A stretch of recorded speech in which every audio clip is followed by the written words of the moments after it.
It's Week 8 of the National Football League, and we've got the latest chapter of a historic rivalry. It's the Giants and the Cowboys, and it's all just ahead on Madden NFL 24.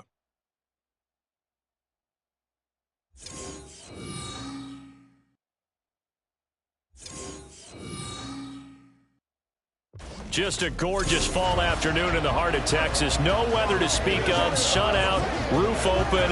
Yes, yes, and yes. A great day for football at AT&T Stadium in Arlington. Today, boy, what a matchup. Two NFL franchises with so much history, so much tradition, getting set to do battle here, as it'll be the New York Giants taking on the Dallas Cowboys. With Charles Davis, as always, I'm Brandon Gaudin. Charles, you talk about storylines in this one. I think it begins and ends with our two quarterbacks, certainly two of the best in the business. And nowadays, I don't think you can get by for long periods of time without a top-flight quarterback. The way the game is played, with all the responsibility he has and how the game flows through him, if he's not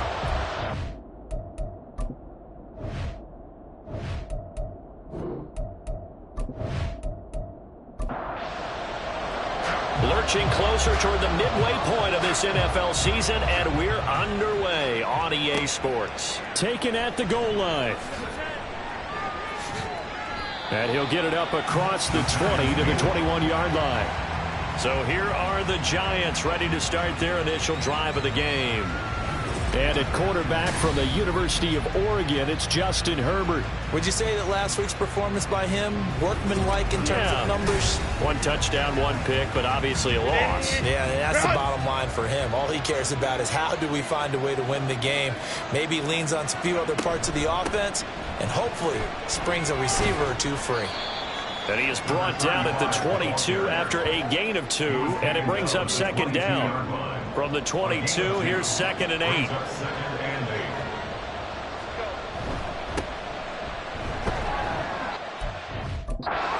Ended here after a pickup of 3, getting it out to the 25. You look at this Cowboy defense. And this unit, very tough to throw against, currently second best in the NFL. And this unit knows exactly where they rank. They're number 2 against the pass in the NFL. You know they have their sights set on being number 1, looking for a big game today. They get 6 on the pickup there as the drive will continue. Line of scrimmage, the 31 now on 1st and 10. Here's Herbert. It's brought in by Wilson. And able to get this one across the 45 before he's brought down. 17 yards and a Giant first down. Well, the first drive here and the first time that we've called the big tight end's name, but I can assure you this, Charles, it won't be the last. No, it won't, because when he gets going, now it opens up opportunities on the perimeter, because that'll draw the defense towards him in the middle of the field. Now your wide receivers are getting involved as this game goes on. They try and run on first down, but this one's going to lose a couple yards as they get him behind the line. Now we've got a Giant player here slow to get up after that last play. While they come out and take a look at him, we will step aside for just a moment. Now they contend with a 2nd and 12 after the loss. Back to throw here, Herbert. Throw out wide is incomplete. No receivers open downfield, so instead of forcing the ball to the sideline, he's going to throw this one down to Fort Worth. He'd rather have the incompletion than the turnover. Going to throw on 3rd down with Herbert. Now they go screen. It's complete. Good contain. No gain on the screen, and it'll bring up 4th down. You know, in boxing, they throw in the towel. In this case, you just kind of wave the white flag, and you think to yourself, if he could just get past that initial wave, he's got a chance to get free. But that screen, it was going nowhere from the start. It forces a 4th down. This is brought in at the 21. And just a 30-yard punt that time. And the Cowboys will take over the football with a 1st and 10. Now we'll see what the right arm of Dak Prescott has in store as the Dallas Cowboys offense sets up shop. And you've got to think that they've got to be feeling pretty fresh. You know, coming off of the open week, didn't have to play, right? Gives them a chance to rest up a little bit, heal some of those aches and pains, and excited about playing again. That really rekindles things a little bit. I want to see how they come out and establish themselves here early. And that bye week coming right where they want it, in the middle of the schedule. And down right around the 32-yard line, 4 yards on the pickup. Now a 2nd and 6. But Charles, something we talked about last week, when you start believing whether you're in the midst of a special season or not. Well, now they're at 6-0. Are you still trying to tamp down the expectations in that locker room? Well, to me, it's less about tamping down expectations and much more about not getting ahead of yourself as a team. And look, they've got to play each game individually, right? Many teams talk about being 1-0 at the end of each and every game each week. To me, you got to understand you cannot win the Super Bowl in October. The Cowboys at 6-0. What a start to the season for them. And they come in with fresh legs. They got the extra time off thanks to an early season open week. And usually your hope is that your open week comes a little bit later in the year. But when you get a chance to get your fresh legs back, you have to take that time and run with it. And that's what they're trying to get done here. And he'll work this forward for about 3 at 2nd down. Here's 2nd and 7. Brings up 2nd and 7. Here's Prescott. He's going to find Jefferson open downfield. And he'll go down, but not before getting this inside the 30. Give him 32 on the play. It's early, but it now it's a cliche word here. Big players make big plays. Should I say in big games too? Oh, what the heck. And this defense, they're going to have to find some way to slow him down as this game goes on, because when this combination is going good, they can tear your secondary apart. On 1st and 10, Prescott. Looking middle, and that's complete. And he'll go down right on the edge of the red zone following a pickup of about 7 or 8. Clock rolling as we hit the midway point of this first quarter. Prescott now on 2nd down. He finds his man, complete. It's Ferguson. So the completion good for just 3. And they'll be faced with a 3rd and inches.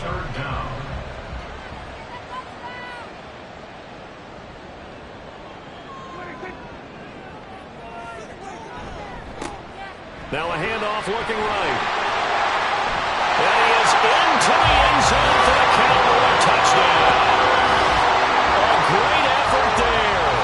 Hitting double digits with his 10th rushing touchdown on the year. And the Cowboys are on the board first here this afternoon.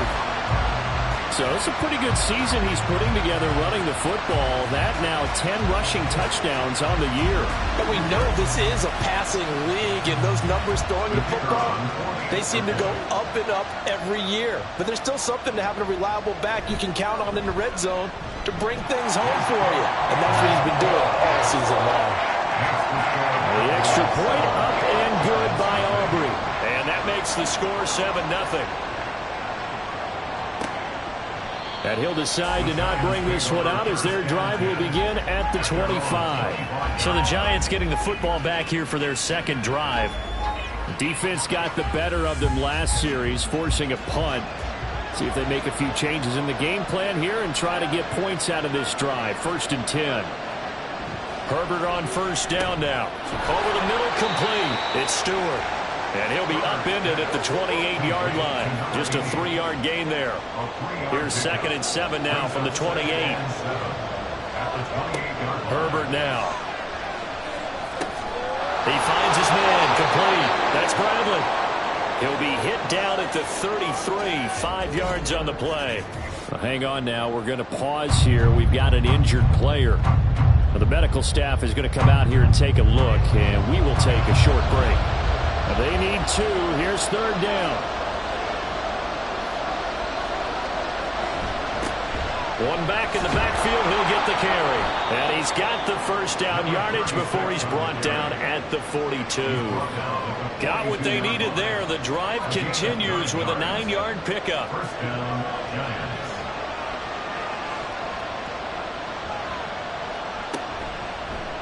And they'll let the quarterback keep it here on 1st and 10. And he'll get this out past the 45 to the 47. Hang on a second here, because on that last play, it appears one of the Giants shaken up. The medical staff will attend to him, and we will step aside. From the 47, it's 2nd and 5. They'll try and run this one right up the gut. And he'll be brought down at the 45-yard line. That one, a first down pickup of 8. That's a good, nice, crisp run for a first down. I wonder if the defense might have been loosened up a little bit, maybe anticipating a pass instead of the run that they got. Herbert setting up to throw on first down. And this throw a bit late as he couldn't reach back for it. You look at this Cowboy defense.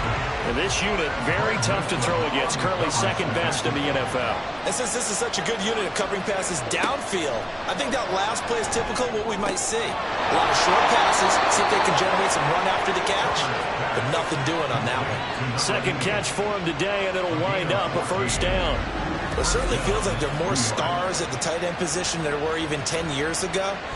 And I think it's become more of a glamour position because of the ways it can hurt a defense, and guys want to be involved. They can be in line, close to the line of scrimmage. They can split out like receivers. But hands, route running, speed, and some toughness to go across the middle, you put it all together, you got a heck of a tight end candidate. Back-to-back receptions for him, and it's another first down. Just picking up yardage in bunches here. These last few plays, they have moved right down the field, and just like that, they're going to be set up with a first and goal. They'll try and run for it on first and goal. And he is going to be stopped cold behind the line of scrimmage. It's a loss of a yard there, and it's second down. This defense is a difficult one to prepare for, one of the best in the league. They'll come at you from all angles, and they did a nice job there stopping him for a loss. On second and goal, they'll give it to him again. They'll get this halfway home from the 8 to the 4 on a gain of 4. A big play forthcoming. Here's third and goal.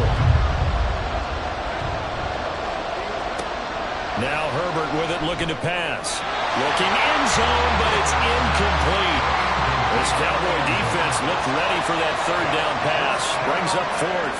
So it's been a long drive. They've held the ball for quite a while. Now what do you do here? Well, to me, at this stage after this drive, this close to the goal line, 3 points would be a letdown. I'm going for it here.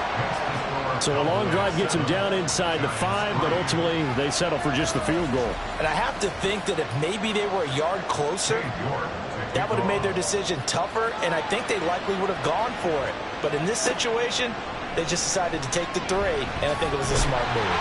A solid return, pretty good field position. They'll start at the 32. Second drive forthcoming here for the Dallas Cowboys. And you figure this should be a healthy, arrested, a focused unit, and they're working on a good winning streak. They had the week off last week. This is really a team, Charles, that should be in top 4. I would agree absolutely with that. What coaches worry about, what organizations worry about, though, is overconfidence. They've been playing so well, and now they've had that extra time off. And we've seen teams come back off the open week and come out flat. So what a lot of good coaches do is they kind of game plan for that with their teams. On defense, they may blitz more in the beginning to get them going. On offense, they may go more up-tempo. Anything to get them out of that lethargy right at the beginning. First down, Prescott. Left side to Lamb. Give him a gain of 5 on the completion, and that'll make it second down. A gain of 5 brings up second and 5 at the 47-yard line. Prescott. To the right side and complete to Jefferson. And they're going to have another first down as the tackle's made at the Giants' 30. 23 yards the pickup there. That's good for our Cowboys. After one, 7-3 the score on EA Sports. Start of the second quarter, and it's the Cowboys in possession. So first and 10 now from the 30 as they've got it as we resume action. A first down throw for Prescott. A short one there taken in by Ferguson. And he stopped right at the 25 after a gain of 5. So from the 25, this is second and 5. Prescott now. Going right back to Ferguson. Catch number 4 for him on the afternoon, and it'll give him a first down. I got a kick out of that one, partner. You and I talk often about trying to hide receivers in certain situations, but a guy of his size can't really hide him. But the tight end drag route, and that is caught. Touchdown, Cowboys. Jake Ferguson His third touchdown now on the year.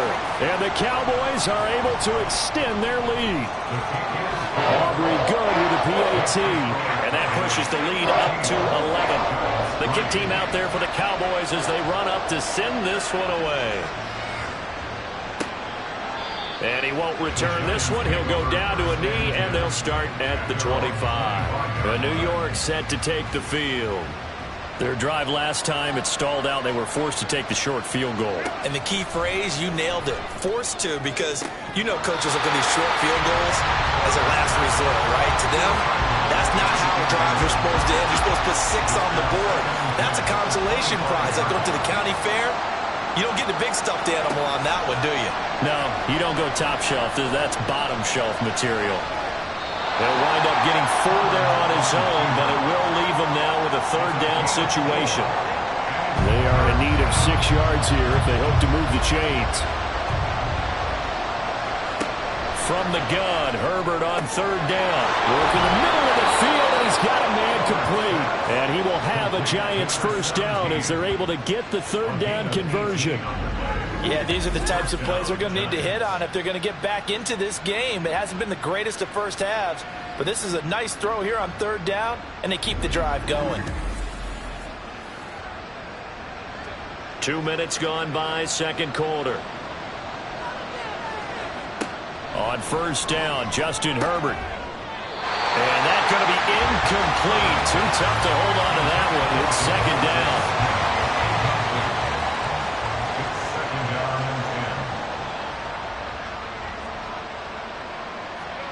Now it's Herbert.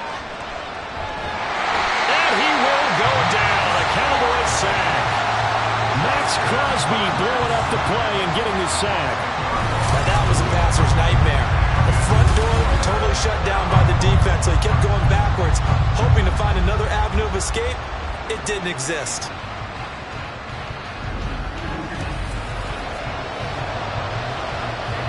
The Giants on third down. They've converted 3 out of 5 thus far. This will be third and forever. Here's Herbert. And this is going to be incomplete. The passing game not in sync here early. And now it's fourth down. And the Giants send out their punter now as he'll punt it away for the second time.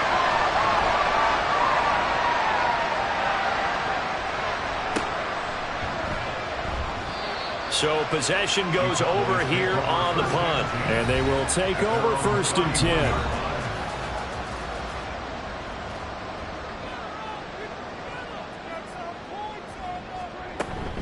They'll start on the ground here on first down.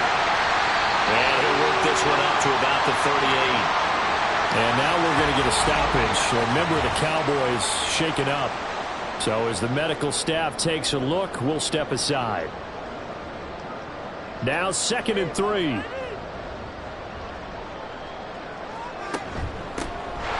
here's a handoff out of the gun. And to the 42-yard line here and brought down there. They'll get 3 as the drive continues. It's a first down.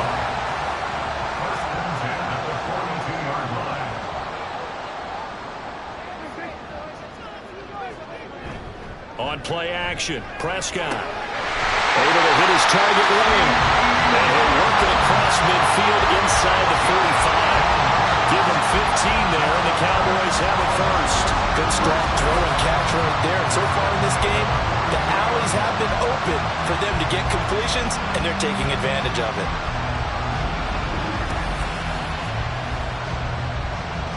So the drive takes them into Giants territory now. 1st and 10 at the 43.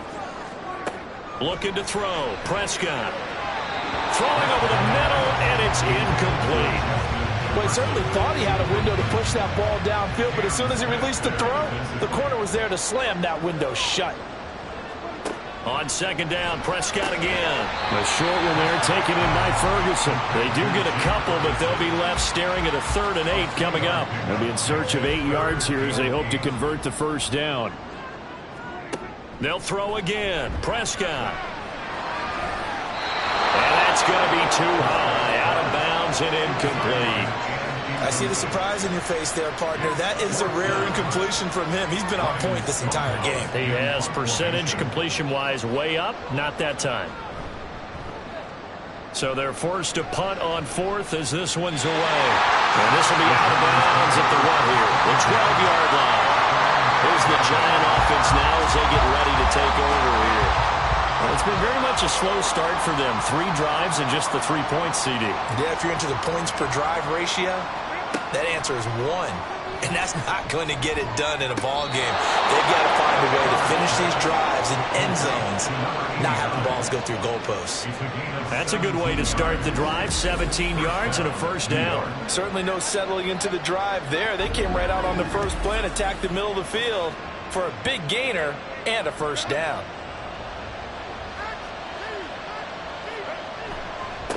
On first down, they'll go to the ground attack.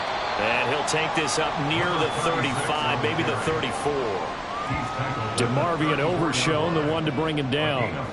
From the 34-yard line, here's a 2nd and 5. A throw there, but that's going to wind up incomplete. I like the calmness of how he played the ball here. No panic in his eyes as that throw arrived. Tracked it from the moment it left the quarterback's hand, and that's just where he needed to be to knock it away. He's got his target. That's complete. And he'll be out of bounds after getting this one across the 40. 3rd catch of this first half for him, and this one is a first down. Justin Herbert looking to pass. Got his man complete over the middle. That's Bradley. It'll go as a gain of 4, and it's 2nd down. A gain of 4. It's now 2nd and 6 at the 47-yard line. Now a handoff as they run left side. Well, they nearly sprung him that time as he takes this all the way down to the 37. 42 yards rushing now on 8 carries for him so far. This offense finding its legs now. Here's another 1st and 10. Here's Herbert. That is incomplete. Well, they certainly did a nice job there, picking him up out of the backfield and then running stride for stride with him. That's good coverage, and it led to an incompletion.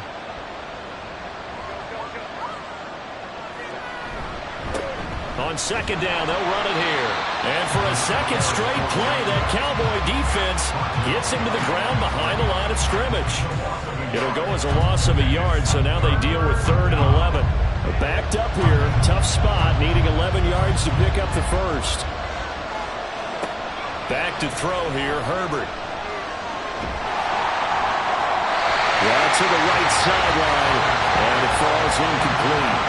And based on my math, they've only converted 1 time thus far in this game, so you can see the frustration starting to come out a little bit.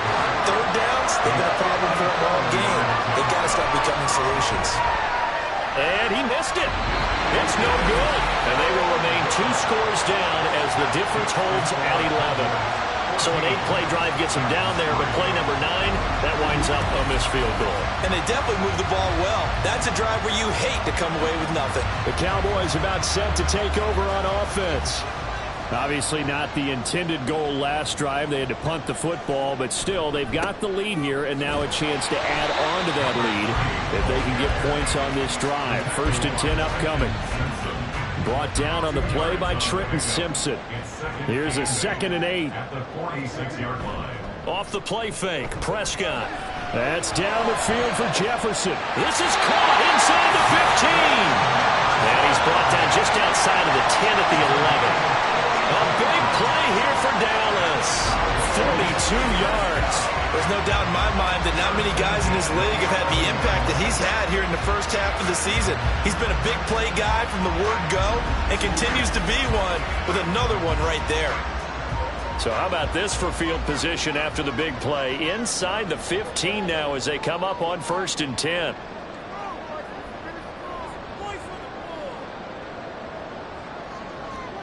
Now Prescott. And this is caught for a Cowboy touchdown. 2 first-half touchdown passes now for Dak Prescott as his guys were able to push that lead out a bit further. They went empty backfield, all their weapons out wide, so there really was no secret here to what they were going to do. No secret, but they still had to execute it, and they still had to protect the guy throwing the ball, because oftentimes when you empty the backfield, people bring pressure at you. They managed to hold in there and successfully complete the touchdown pass.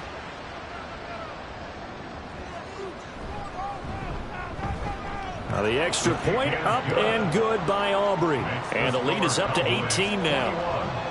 Giants 3.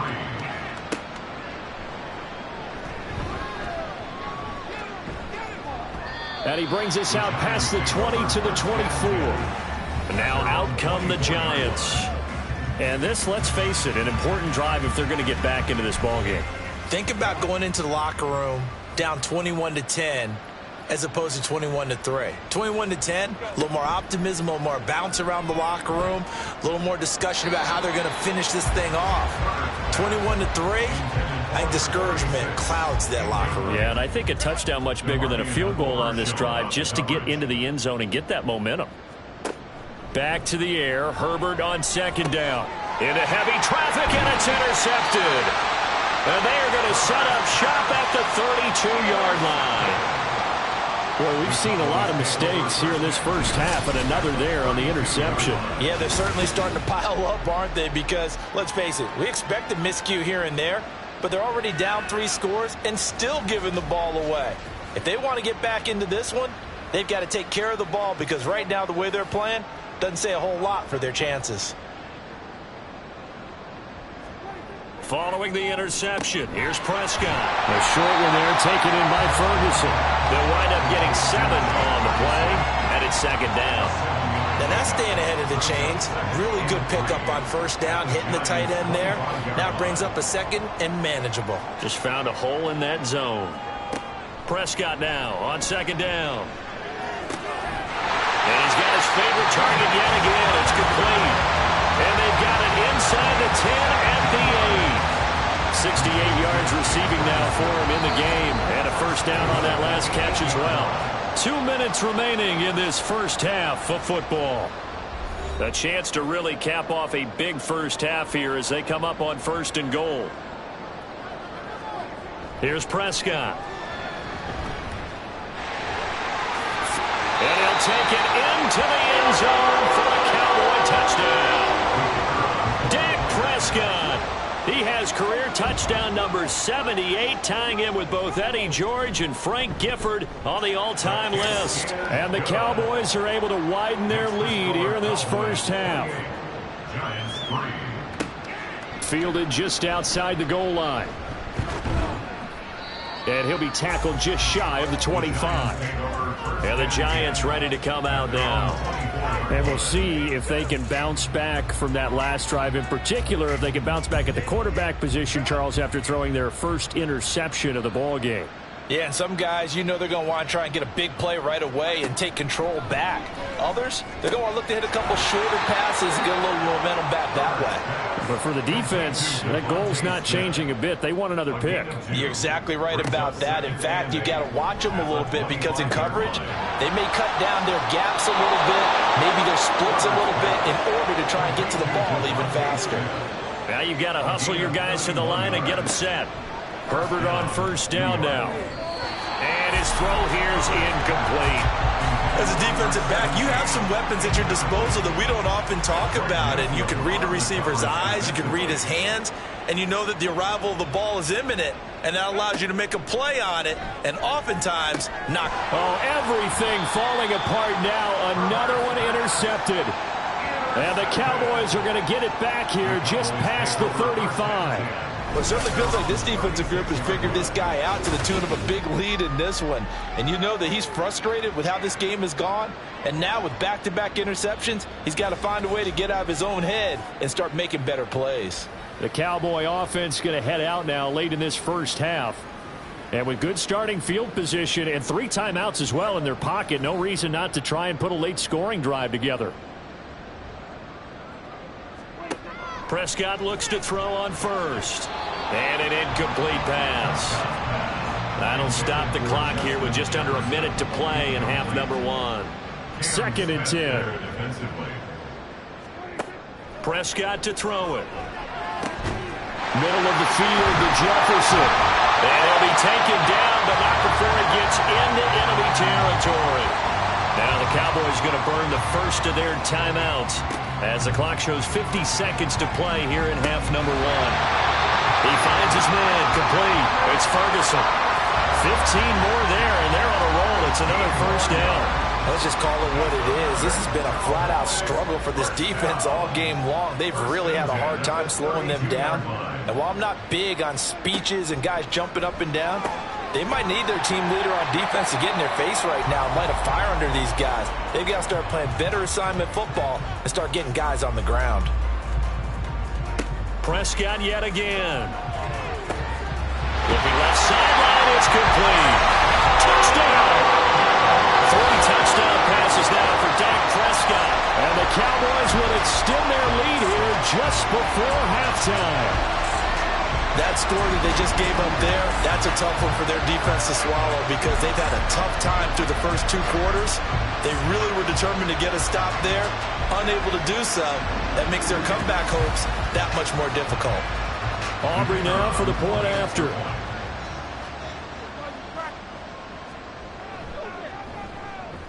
And he's been a busy man, 5 for 5 now as he knocks another one through to extend the lead. 5 plays there on that drive. And it's capped off with a Cowboys touchdown. So not much time to speak of remaining in this first half as the kick's away. And he'll get it up past the 20 to about the 22. The Giants offense at the line, ready to begin their next drive. And with 10 seconds left, not really enough time to put something together. Now a timeout taken. Perhaps a chance for one more quick play and then another timeout if they hurry. We'll see. And they get him down, but not before he takes it across the 40-yard line. And we're going to get a timeout with 2 seconds remaining in the second quarter. Now Herbert. And that's caught inside the 30. And he is out of bounds, but not before he's inside the 30.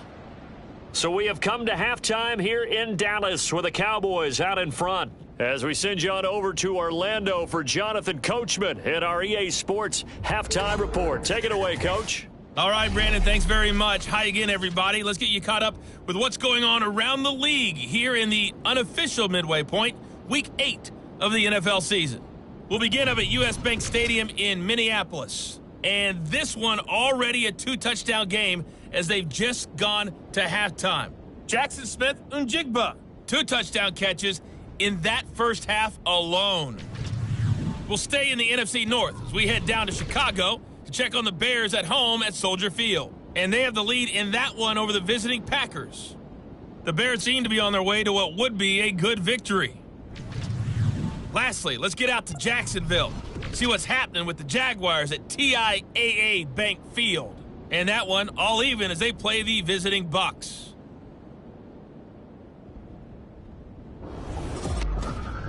The Cowboys were treated to a fine first half from number 4, quarterback Dak Prescott. He was downright amazing with 3 touchdown passes and another one scored on the ground for good measure. Okay, Coach, thanks as always to you and the gang in Orlando as we welcome everyone back in for quarter number 3. The Cowboys will get the football first here, and they have the lead as well as we are underway in quarter 3. And he won't quite make it to the 25. Out come the Cowboys now as he'll go on offense first here in this third quarter. The first half definitely went their way, and this would seem to be a great opportunity to kind of put this game a little closer out of reach with a score here. Yeah, and it's a wonderful opportunity for them because if they can add 7 more to their lead before the other guys even see the football, that could be the decisive blow in this game. I think that's how they're eyeing it. That's how they're approaching it. This offensive game plan has just been sensational. I mean, when you think about all the different ways they've gotten their receivers open so far, it's really been impressive. Scheme, design, execution.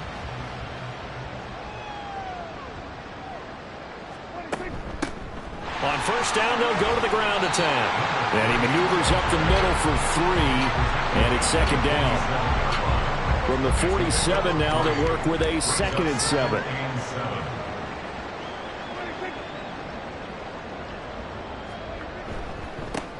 And they'll give him another shot here on the ground. And he'll be brought down, it looks like right at the 40. 49 yards on the ground for him now on 9 carries. Yeah, once more, strong running, excellent blocking at the point of attack. They've got a nice little drive brewing right here.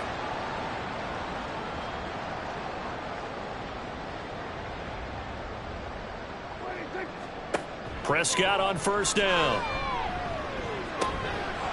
He's going to find his running back. It's complete.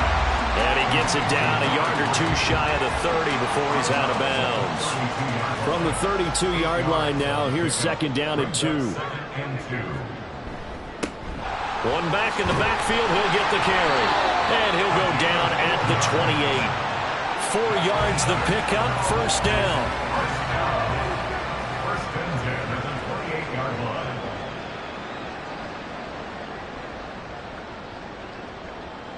Dak going to keep it on the draw.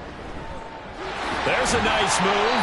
6 yards there on the keeper. It's second down. Well, you certainly have to give a little credit here because they're playing this game now at their pace. This is ball control football, sustained runs, taking their time, and making it work. Throwing. Prescott. And it's knocked away and incomplete. Let's give this defense some credit now. They let the guys get downfield, but when push came to shove, they stood their ground, and now they'll likely force a field goal attempt. These guys running back out of the backfield. And he will have a Cowboys first down as they're able to get the third down conversion. Whatever the discussions were at halftime in trying to slow down this offense, it has not worked to this point. Yeah, I have a vision right now of everything that was discussed at the half just being torn in shreds or being erased off of the Microsoft Surface tablets because none of it is working. They are really locked in on offense. Touchdown, Cowboys! Dak Prescott now 4 touchdown passes on the afternoon. And the Cowboys take the opening kickoff of the third quarter and drive right down the field to extend their lead. Boy, he has been fun to watch throwing the football in this one. It's certainly not fun for that defense, though, Charles. Now up to 4 touchdown passes in this ball game. Yeah, we're supposed to be neutral, but I'm feeling their pain right now because he has absolutely carved up this secondary. A clinic on how to attack the defense and take them out of the game. Aubrey good with a PAT. And the lead grows even larger here in the third quarter.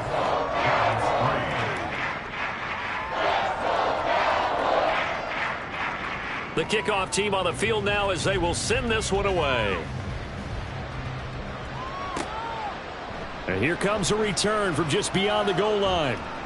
And only able to get this to the 19, so probably should have opted for the touchback. Now we take a glance at the offense as they work their way back out for their first possession of the second half.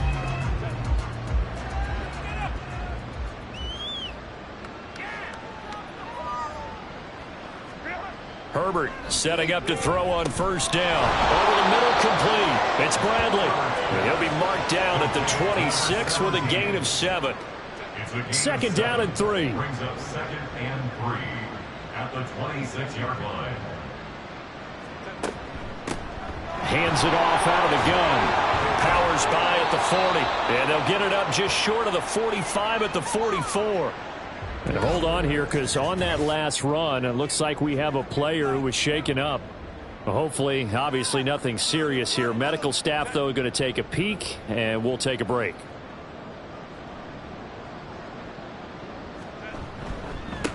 On first down, they'll go to the ground attack. And he stopped immediately there.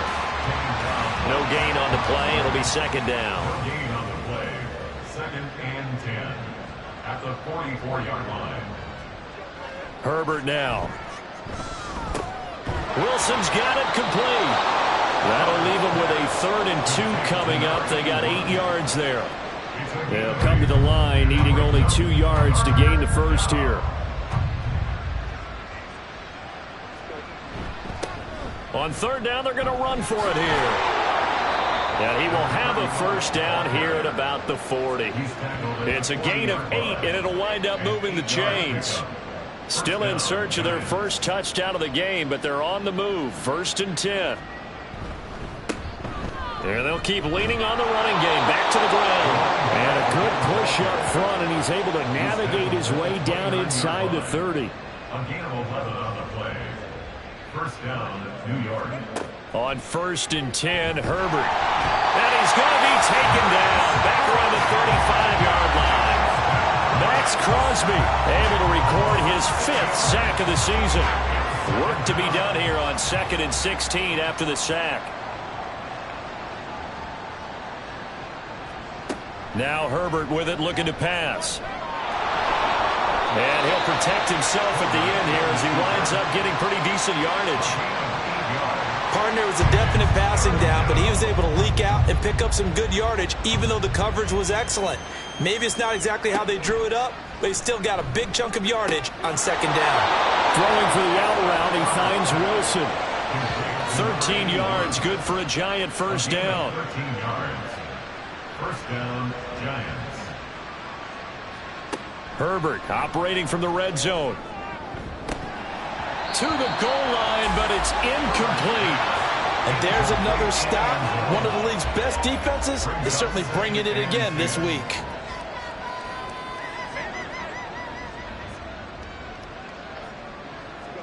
Justin Herbert looking to throw on 2nd down. Nowhere to go here. He lost the football. Oh, and one of the linemen on the other side has got it.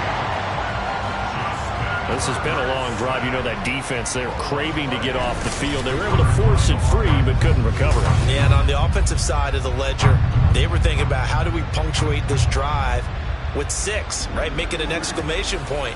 Instead, you got to put a question mark next to this drive now after the fumble, even though they recovered it.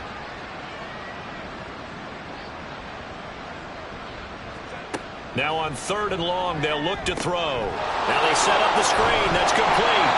And he's able to get it to the edge of the red zone at the 20-yard line. That one good for only 6, and it leaves him with a 4th down.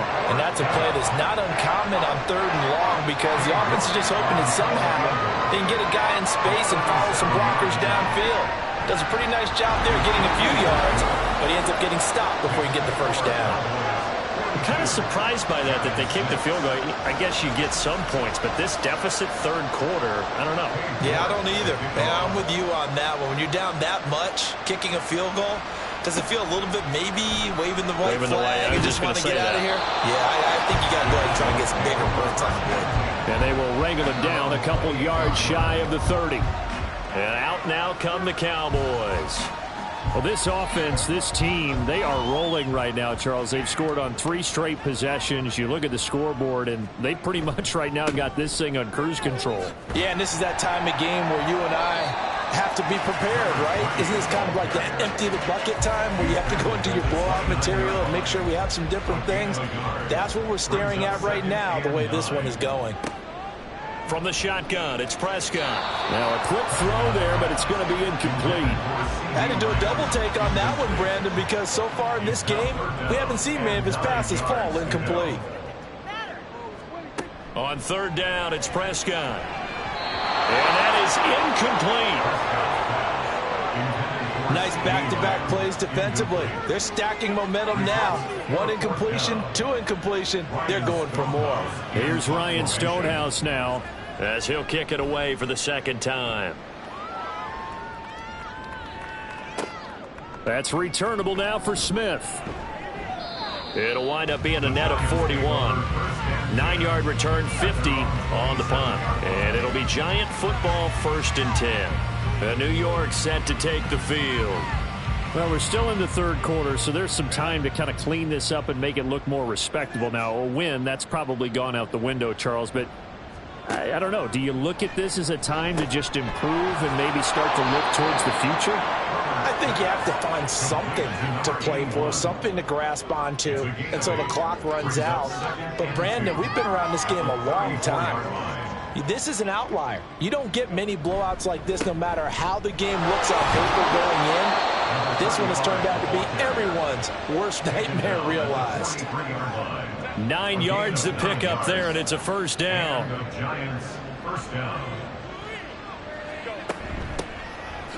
From the gun, they'll try to run it.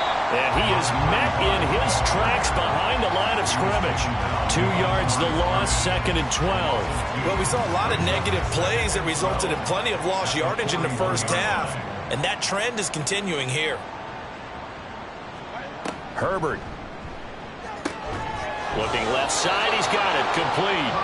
And he's going to have another first down here as the tackle's made at the Cowboys' 42. 17 yards. First down, New York.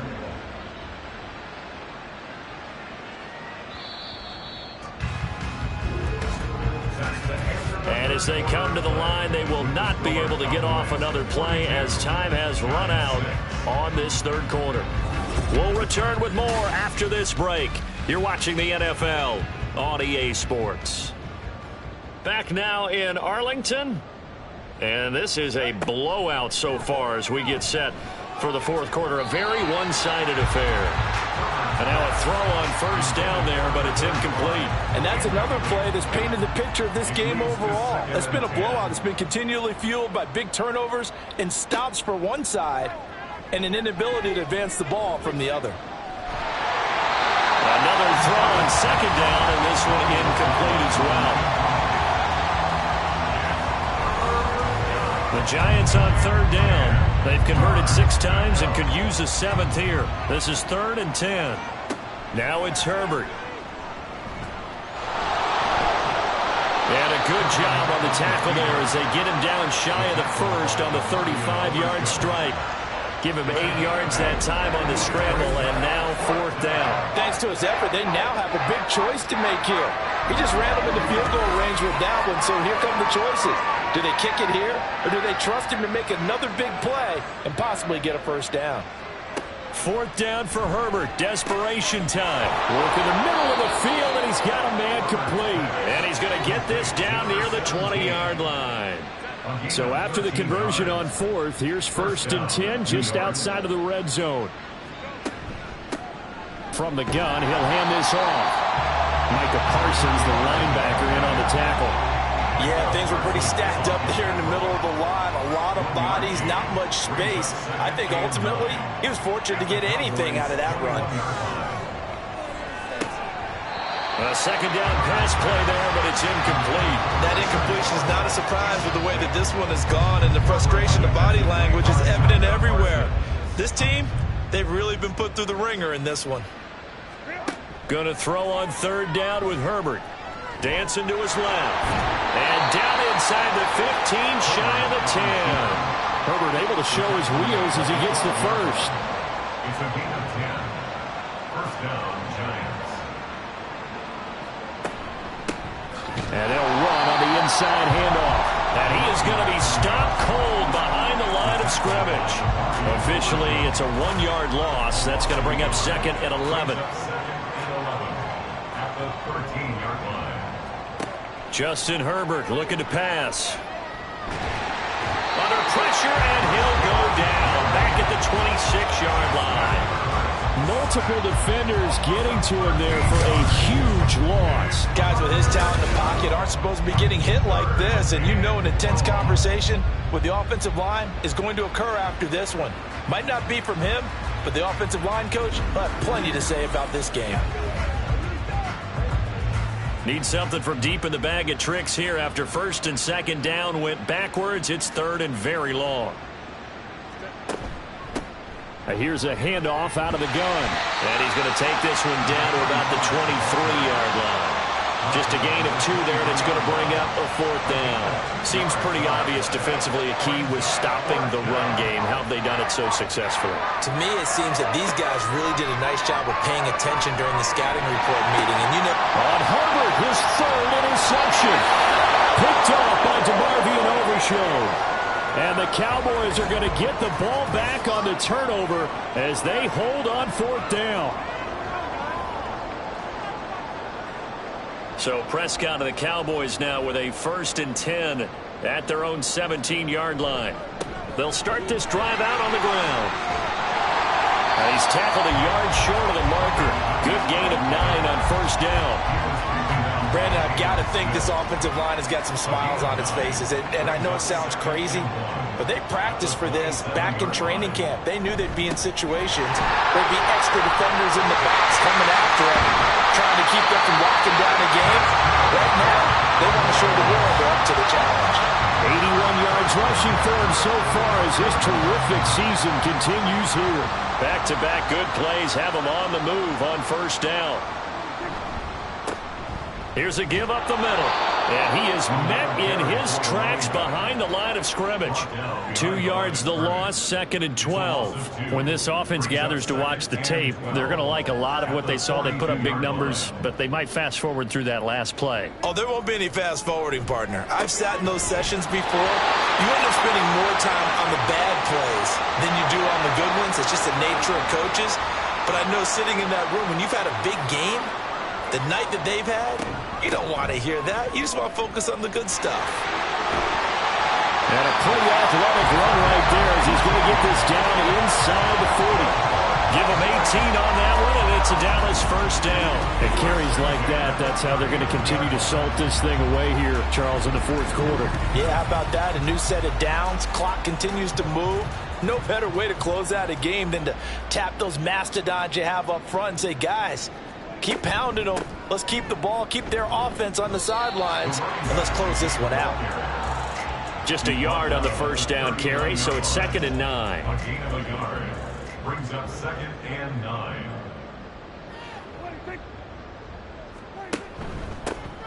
One back in the backfield, he'll get the carry. Flashed the stick skills, but didn't get a ton from it. Stopped short of the 35. They need to get to the 29 if they want to pick up a first here on 3rd down. Brings up 3rd and 6. Looking to throw. Prescott. That is caught. And he works it past the 30, almost to the 25. Prescott and Lamb hooking up for the Cowboy first. When you have someone throwing it that well, that confidently, you don't have to call the game in fear at all, do you? You just go ahead and play. Yep, confidence with a lead to throw it here in the 4th, and boom, he's on the money. Yeah, you don't have to tuck your head in and tell him to look like turtle at this point. You just go ahead and play. Now a throw to the end zone on first down, but it winds up incomplete. Now a 2nd and 10. On play action, Prescott. And he's going to go down. They sack him back right around the 30.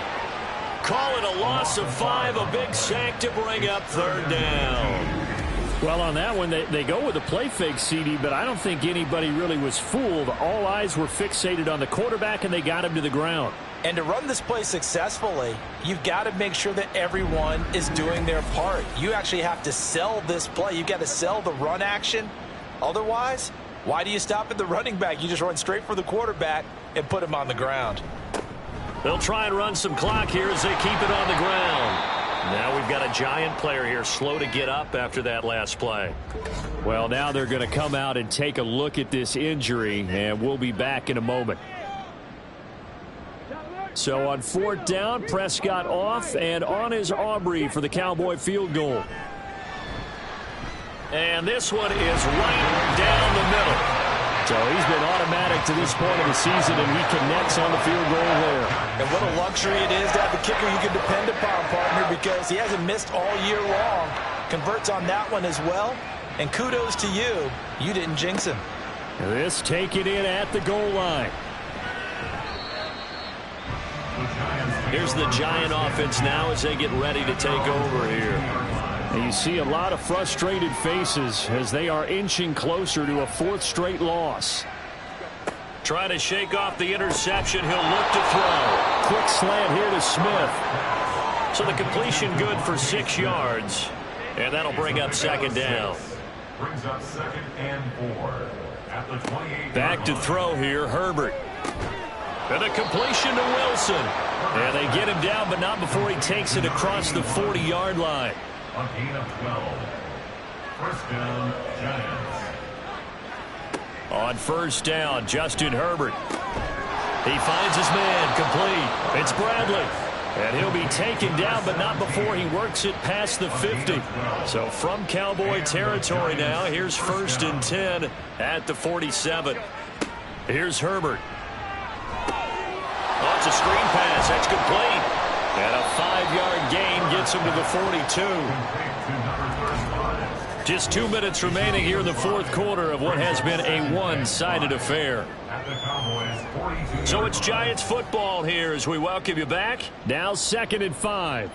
They're looking at second down now as they search for a consolation score. Throwing quickly there, but it's incomplete. This has been a rough one, to put it mildly, for him. And after this one's done, you just feel like at the post-game press conference, this team's going to have a lot of questions and definitely not a lot of answers. And the throw there going to be incomplete.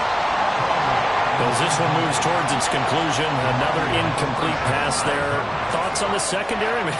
Seem to be pretty effective in this one. Yeah, I thought that they've been absolutely outstanding. I mean, their job is to prevent touchdowns, and not a single touchdown is going on the board against them. Of course, they want to make it a total shutout, but hey, if you don't give up touchdowns, you got a heck of a chance to win.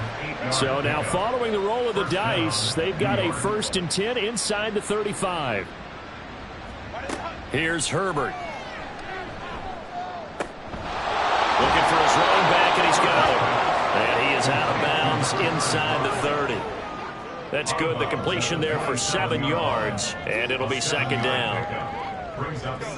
Herbert back to the air. Got a man, and he hits him in stride. And he's going to have another 1st down here as the tackle's made at the Cowboys' 15-yard line. A gain of 12. And the Giants 1st down. Herbert now. A quick throw there is incomplete. At this point, down big, you'd have to imagine this defense, they're just going to sit back, blanket the field as best they can. Yeah, this is actually the easy part of the game for them because, just as you noted, they can sit back, keep everything in front of them. But they blanketed the field the entire game using a variety. And somewhat of a measure of revenge as he's in for the touchdown, but they still trail big time. He'll take it, but he won't be able to smile about it. And yeah, that touchdown counts for their team. But I think it counts more for the fantasy guys, doesn't it? Yeah, it's just something maybe positive to look at on film, but this one's over, let's be honest. Yeah, I agree with you totally on that one. Now Cade York for the extra point. And they make the score a little bit more respectable here in our final quarter of play. So that one a long 11-play drive. And it was finished off by a touchdown from Devontae Smith. York ready, and here we go as he sends this one away.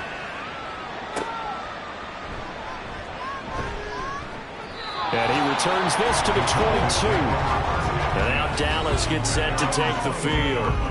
And it's all but certain that this win streak is going to extend another week. Just another tremendous performance in this one.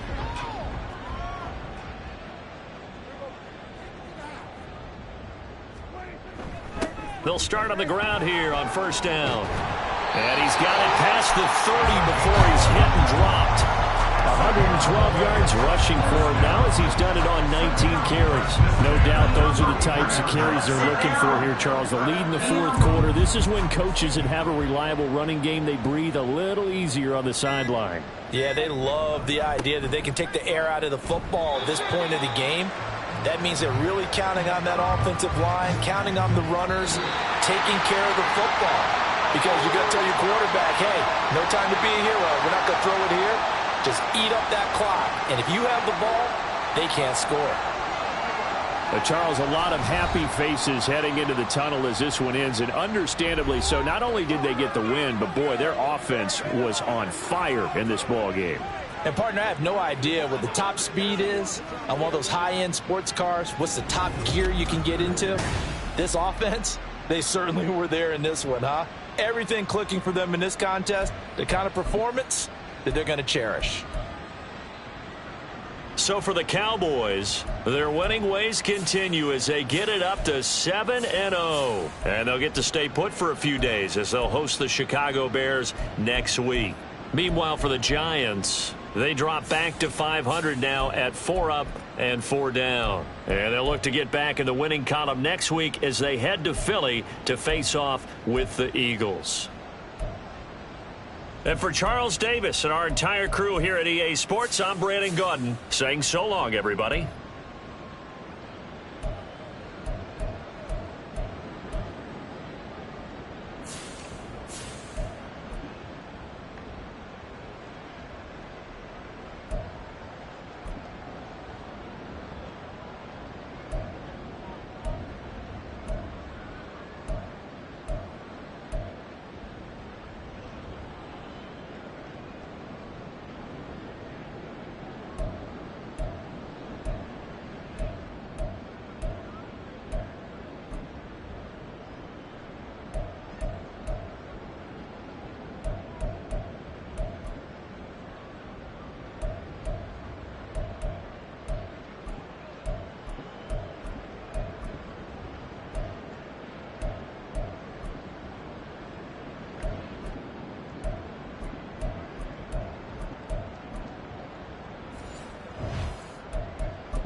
It's Week 8 of the National Football League, and we've got Breece Hall.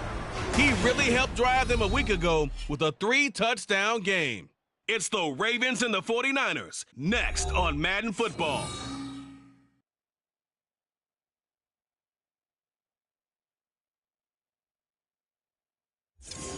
The onset of fall weather, certainly a welcome occurrence for folks in Silicon Valley, and we've got football on a gorgeous day here in Santa Clara as we are situated at Levi's Stadium.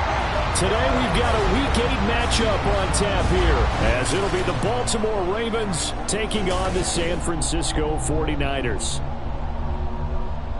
With Charles Davis, as always, I'm Brandon Gaudin. Charles, you talk about storylines in this one. I think it begins and ends with our two quarterbacks, certainly two of the best in the business. And nowadays, I don't think you can get by for long periods of time without a top-flight quarterback. The way the game is played, with all the responsibility he has and how the game flows through him, if he's not on the top of his game,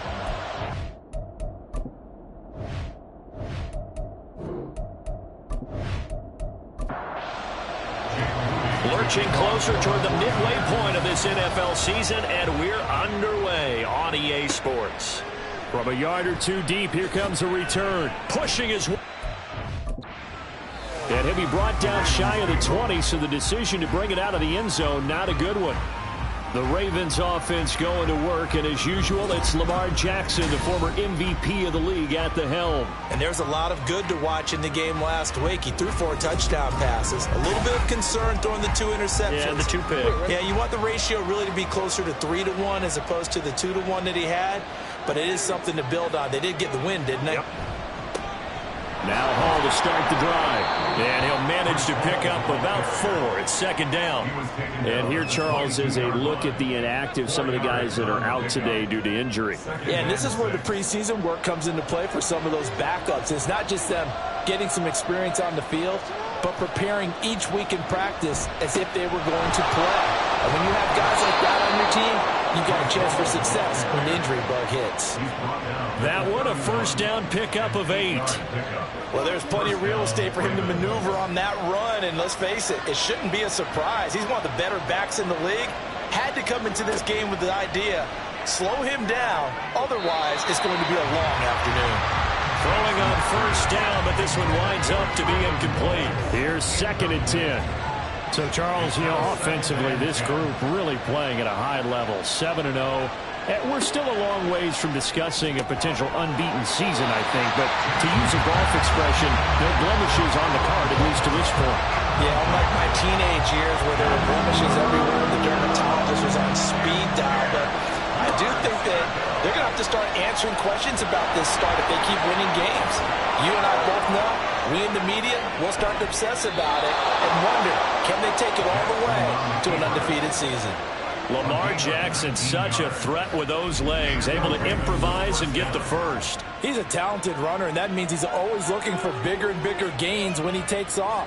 Certainly found some bonus yards there beyond the first down marker, and this early drive will continue with that extra jolt from his legs.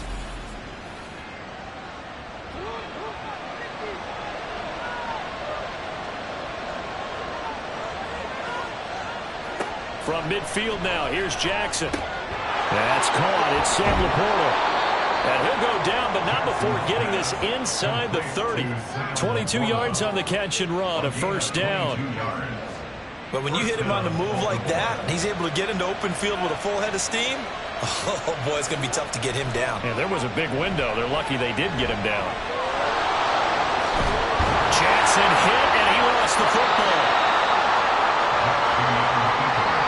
Much like a running back going through the line, quarterbacks have to be aware of protecting the football as well. He left it exposed that time, wound up having it knocked free, but fortunately, had an alert teammate who was able to get it.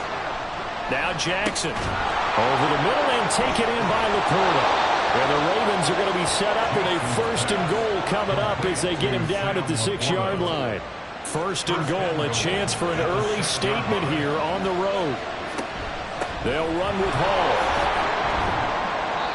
He'll get 6 on the ground there, and it'll be second and goal coming up. He was well over 100 yards last week. He told us this week, a little ambitious, that he wants to hit that 200 mark. We'll see. Makes sense, though, doesn't it? And he will take it in for a Ravens touchdown. A great play there. His second rushing touchdown on the year. And the Ravens will jump on top with the game's first score here this afternoon. One of the keys to their long winning streak has been scoring first. An ideal drive right there, getting the first 6 points of the ball game. Do you go back to our meeting with the offensive coordinator? Remember what he told us? Absolutely. With some teams, I script to probe in the early part of the game. Other teams, I script to attack. They've been in attack mode for these ball games and continue that in this one. Extra point splits the uprights, and it's now a 7-0 game. Here's the kick unit now for the Ravens as they'll send this one away. No run back here for Jones, a touchback. So here's the first drive now for the 49ers. And they'll be let out by their left-handed quarterback. We're seeing it more and more in this league, how teams love to have athletes back there taking the snaps, guys who can throw it and move around and get yards with their legs if needed. He's one of the best examples that we see out there right now. He can throw for hundreds of yards one week and then run for 100+ the next. He adds an extra dimension that really confounds defenses when he puts it all together. Throwing there, but this pass is going to wind up incomplete. An incomplete pass leads to 2nd and 10 from the 25. Off the option, he'll try and run with it. And he gets this one just shy of the 40, down at the 39. Hold on here, because on that last run, it looks like we have a player who was shaken up. While they come out and take a look at him, we will step aside for just a moment. So from the 39 now, they'll come up on a 1st and 10. And they'll run. It's Ken Walker. And he is met at the line of scrimmage, and he goes down right there. No gain on the play there. 2nd down. Brings up 2nd and 10 at the 39-yard line. Back to throw. His throw incomplete. Look at this Baltimore defense. This crew against the pass, it's been a real struggle. 2nd from the bottom in the NFL, number 31. Theories abound. People have opinions. But too often for this team this season, it's been the big play that's got them in. Now on 3rd down, that pass knocked down in the backfield and incomplete. 1 first down here, and that's all, folks. Good work by this defense to hold things in check and force a punting situation. On 4th down, the punt team is on as this is sent away. And that'll hit at the 5 and go into the end zone for a touchback. Breece Hall helped leading out this offense for another series. Last week, over 100 yards, 3 touchdowns. We were talking with him on the field before the game. He said simply, I was in a groove. He obviously was. And I think he's been a little modest about that, being in a groove. That's a big-time game right there. And I think he feels like his entire team is coming along with him because they're creating spaces and holes for him to run through. He's making people miss, running through tackles. They are locked in a big way and confident about this game as well. Here's Jackson. And down he goes. The 49ers get there. Multiple players combined for their team's first sack of the game. And this is a quarterback who's already had success on the ground in this first half, but this time they're able to hem him in. And it's always different when you rush a mobile quarterback as opposed to a guy you know will be right back in the pocket. In this case, you got to make sure the inside pressure and the outside pressure match. And maybe even a second wave to make sure if he squirts free, you've got someone to tackle him. 4th down, and out comes Jordan Stout here to punt.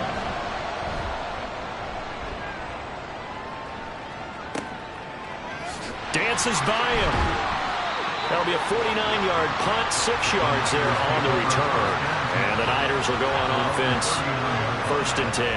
Back out there comes the 49ers offense ready for their second drive. They, of course, coming into this one in the midst of a tough losing streak. They did get helped out by the open week last week, and in talking with him, all indications were, Charles, that was a very helpful break. Yeah, I know a lot of teams, coaches, they hate taking time off in the midst of a losing streak because they think they have to stay on their toes and punch their way out of it. But occasionally, you get that open week, you step back, evaluate what's been going wrong, see what you can put in that can move you forward, and maybe you get a chance to breathe a little bit and kind of start over. He missed on his first 3 passes, was 0 for 3. Now gets a connection. Maybe that'll get him going. Yeah, it wasn't a time for panic, but there was some concern because once you start in a certain pattern, you're wondering, can you get out of it? And that flips the other way, too, when you're throwing it really well. In this case, now he's got his first completion. They think he might be off to the races. On first down, he'll drop to throw. Throwing middle, and it's complete. And they'll wind up getting this one all the way down inside the 20. They go right back to him for 20 and a first.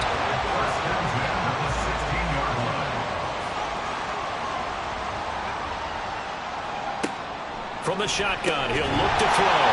And that is incomplete. Oh, the coverage a little too good there, and it's second down.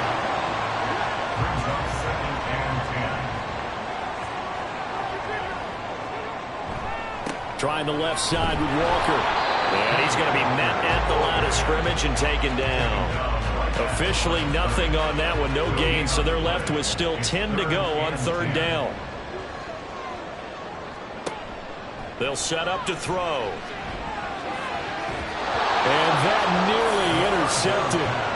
Boy, for a guy known for his hands defensively, that's a ball he probably thinks he should have come up with. And instead, it's fourth down. Jake Moody for the 49ers field goal. A 33-yard attempt. And his kick here is good. And they are on the board, but still trailing. It's 7-3. So they're able to end that drive with 3 points in this one-possession ball game. And ideally, you want to end every drive with points. Most quarterbacks would tell you, let's end it with a kick, right? A PAT, that's number 1. Field goal you'll take. Punts, you really don't want to do that. In this case, they'll take the field goal and get prepared for the rest of the game. So here are the Ravens to take over on offense. They've got the lead right now, and remember, they are riding that very impressive 7-game winning streak, trying to push it to 8. Jackson and the Ravens come up now 1st and 10 at their own 21. They'll come out throwing here to start the drive. That's to the tight end, Laporta. And he gets this one just shy of the 40. They'll mark him down at the 39. Successful start to the drive, 17 yards, and moves the sticks. So many times in my career, I've heard coaches talk about completions are one thing, but as long as we're there at the catch and we get guys on the ground, we can live with that. But if you're going to give up 10, 12, 15 yards after the catch, then your defense is going to be in a lot of trouble. And he'll have it past midfield almost to the 40 before being taken down. It's another first down as this time they get an even 20.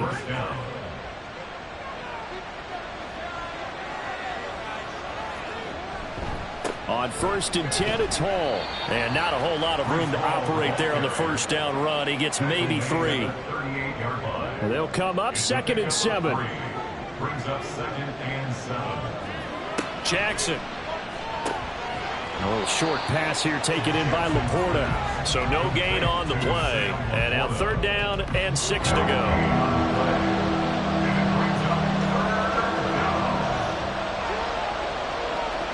Jackson. They'll set up the screen for Hall. And he will have a Ravens first down as they're able to get the 3rd down conversion. As an unbiased observer, I think it would have been interesting to see what they would have done if they hadn't gotten the first down there. But since they did, I guess the point is moot. And they're right there in that middle ground, field goal range, punt, go for it. But as you said, they picked it up. And a hard-working run here as he's got it inside the 20, down to the 17.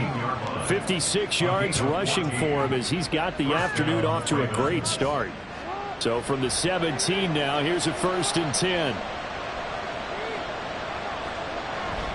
They go play action with Jackson on the move to his left.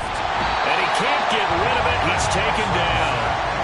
It'll only be a loss of a couple, but the pressure gets home on first down.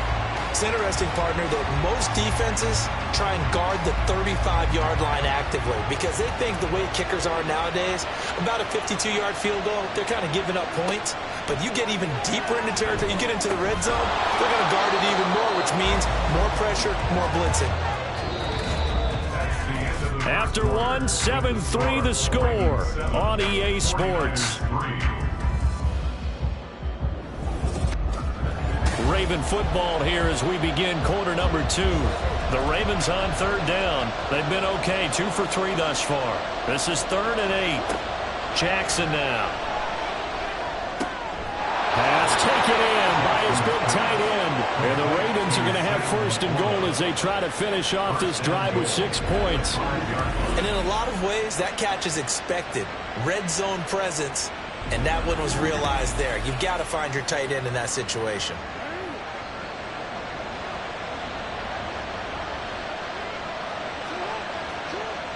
And they'll turn to the power game to try to get in. And he will push his way forward down to about the 3-yard line. He'll get 2 out of that run, and it's going to bring up a 2nd and goal. So the ball position now at the 3. Here's 2nd and goal. They'll try to run with Hall. And he is going to be stopped cold behind the line of scrimmage. It'll be a loss of a full 3 yards there, and it also brings up 3rd down.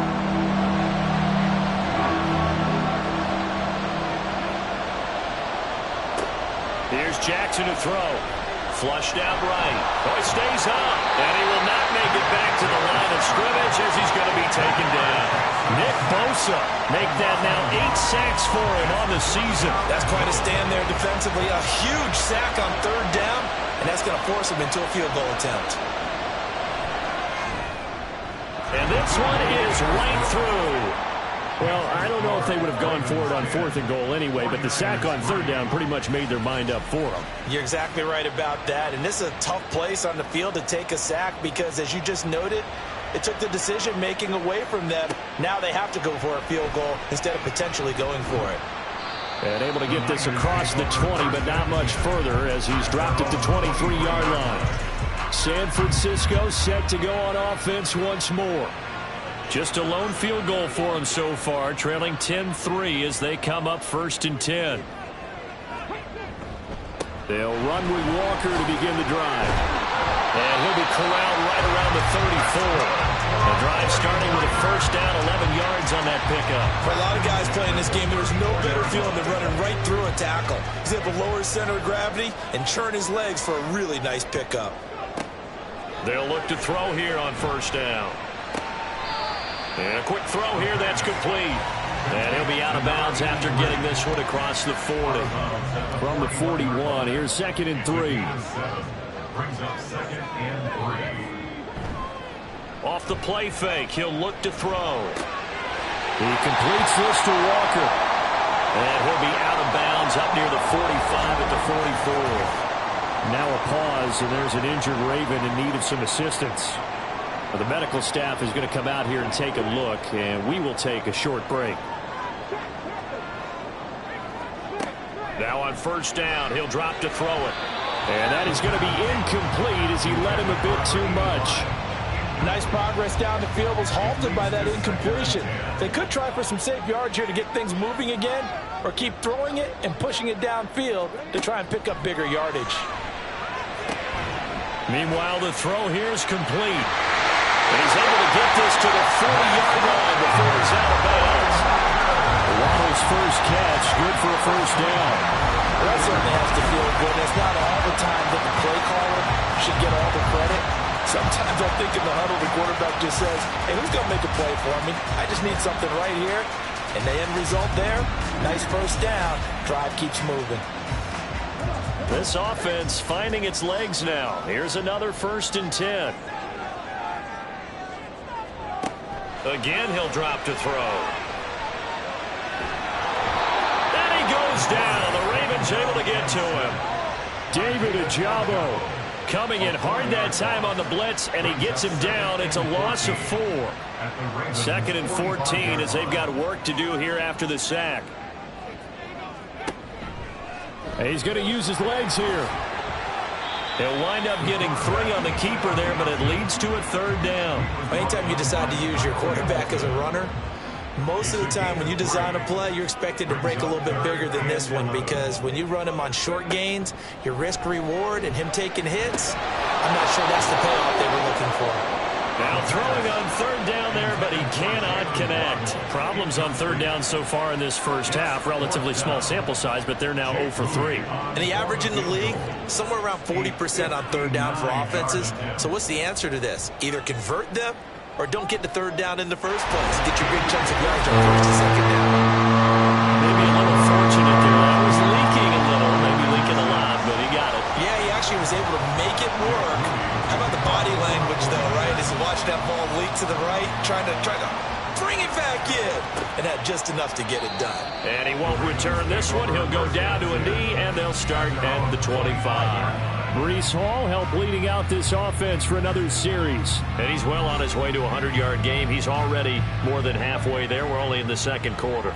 And what I've always loved about running backs is they'll tell you, I had no idea how many yards I had. Right. Those guys have an innate sense of where they are in a ball game and how many yards they've accumulated, because you know they're always working towards 100. He's been working well towards 100 here. They'll come up now 2nd and 4 from the 31. Now it's Jackson. That'll be caught. It's St. Brown. And he'll be out of bounds, but able to get it up past the 45. First catch here by St. Brown. Good for a first down.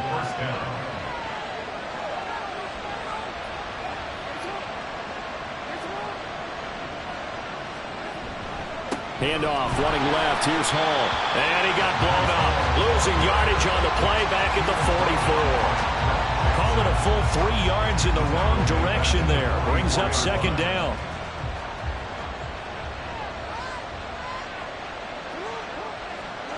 Now it's Jackson. That's complete to the Porter.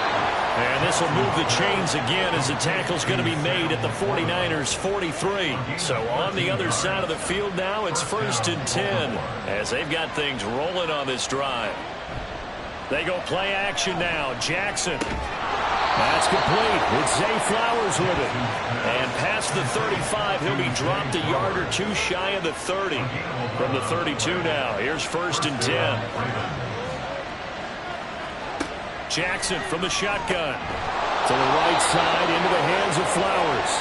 And he's got this down almost to the 20 before he's dropped. Back-to-back receptions for him, and it's another first down. First down, Ravens. Throwing is Jackson. That's into the hands of Wallace over the middle. And able to get him down, but he does reach the 5. It'll be a gain of 16 for number 16. That's what we're used to seeing from him right there. Plays like that, why he's number 4 in the league in terms of receiving yardage. Able to make adjustments all along the way. Doesn't matter where he lines up, where he releases from. Working his way into the secondary. Figures out defenses and finds weaks. And he is into the end zone for a Baltimore touchdown. Breece Hall with career touchdown number 157, moving him past Terrell Owens and into a tie with Randy Moss for 4th on the all-time list. And the Ravens are able to stretch out their lead.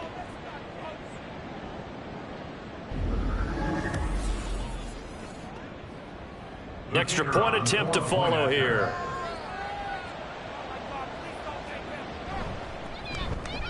It's good, and now it's an 11-point lead, 17-6. So that one, an 8-play drive, it spans 75 yards. And it was capped off by a Breece Hall touchdown run. Here's Jones to bring it out of the end zone. And not much happening on the return as he'll get this to about the 23. San Francisco's offense returns to the field. They've been settling quite a bit. They've been able to move the football some, but they've just been settling. That's one of the reasons they're down on the scoreboard. I love that word you picked, settling, because nowadays in this NFL, you're thinking touchdown almost every drive because everything's so high-powered. Yeah, you'll take the field goal, but you always feel like you're leaving points out there when you don't put it in the end zone. They'll be trying to put it in the end zone here on this drive. Here's 2nd and 3. Looking to throw. It's a short one here, complete to the tight end. And he gets this one just shy of the 40, down at the 39. First and 10 at the 39-yard line.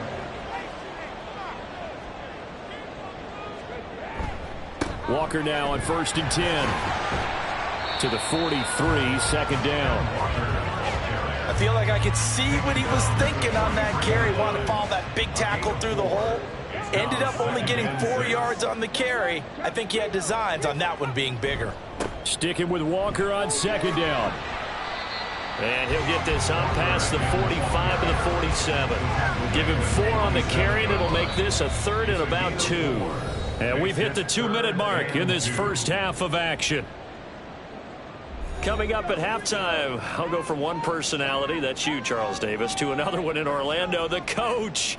He'll have stats and scores from around the NFL. You and Jonathan Coachman, both larger than life. No doubt about it. But you're stuck with me in this booth, and he's miles away and smiling. And happy. And he's going to be taken down with the first down at the Ravens' 38-yard line. They asked him to take charge and get them to a spot where they could at least attempt a kick before the half, and he does just that.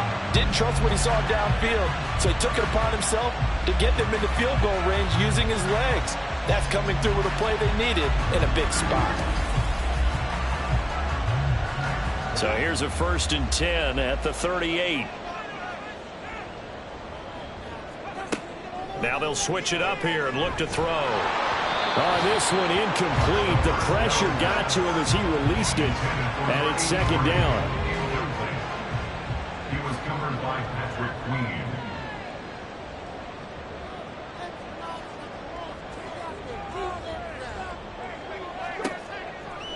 He'll look to throw. He's got a man. That's caught. Left sideline. And all the way inside the 15 before they drop it. That one covers 24 yards. It's a 1st down. But one of the ways the quarterbacks keep all the receivers alive in a play, never lock in on any one guy. Make sure you keep your eyes moving, scan the field. And here he finds the open guy for a nice pickup. The great move couldn't free him. Taken down at the 10. Following the play now, they're going to stop the clock here as a man is shaken up. The medical staff will attend to him, and we will step aside.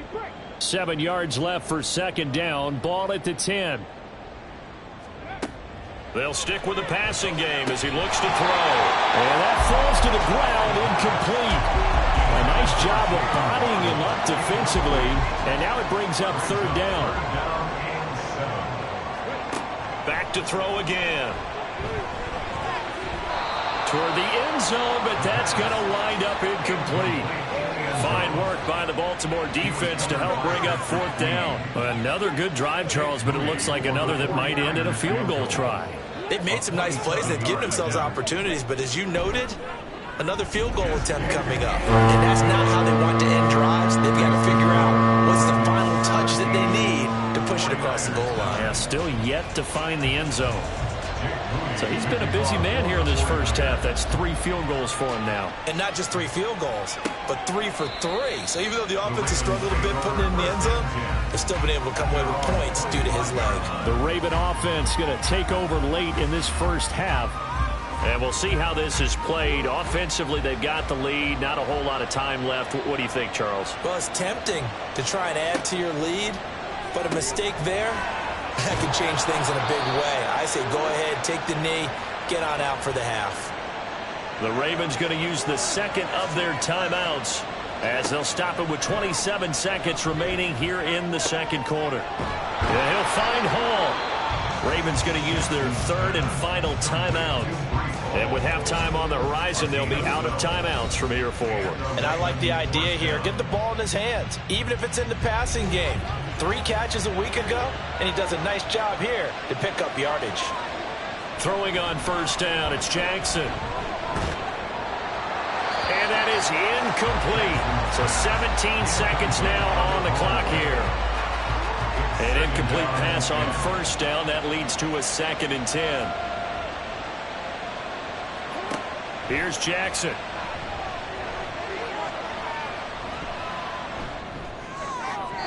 And that's incomplete. Clock stops with 10 seconds left.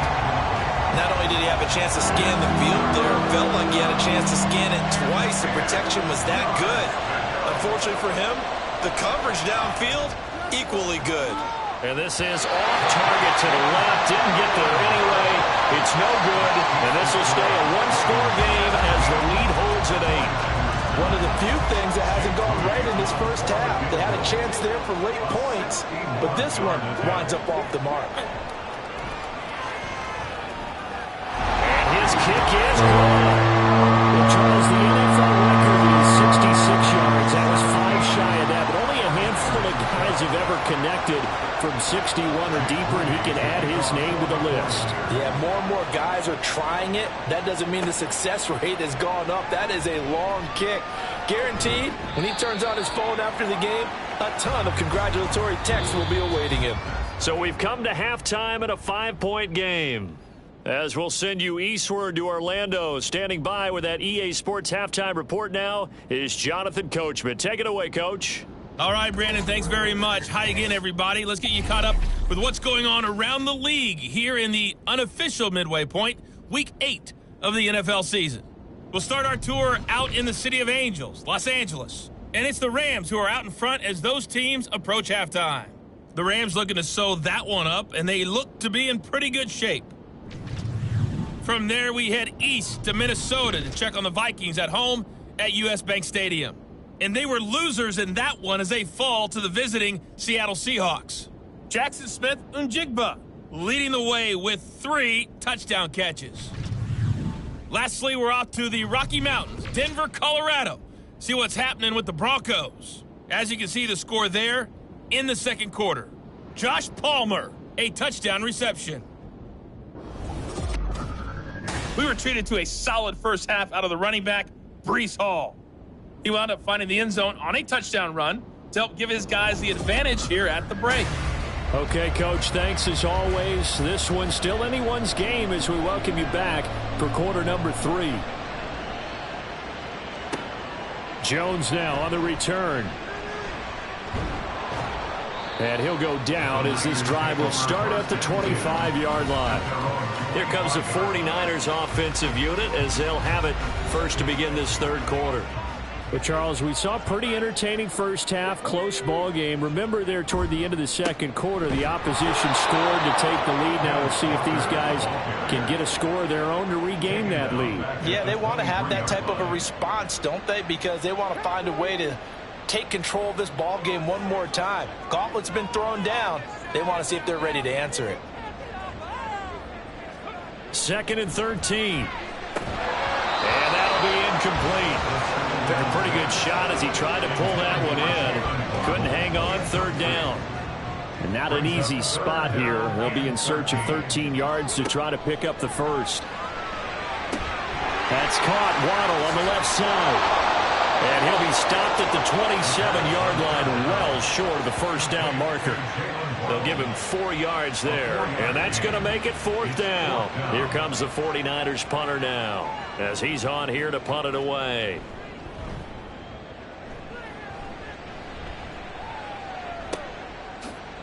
Shrugs him off. A 48-yard punt, 7 on the return. And the Ravens, they'll take over. Now we take a glance at the offense as they work their way back out for their first possession of the second half. Jackson and the Ravens come up now 1st and 10, just shy of the 30. They'll come out throwing here to start the drive. Got his man there. It's Wallace complete. And able to break one tackle, but then quickly brought down. But a nice little gain. From the 35, back to work on 2nd and 4. To throw is Jackson. Got St. Brown running the quick slant here. Second catch for him today, and it'll wind up a first down. A 5-yard gain on the play. First down, Baltimore. Here's Jackson to throw. He finds his man complete. It's Hall.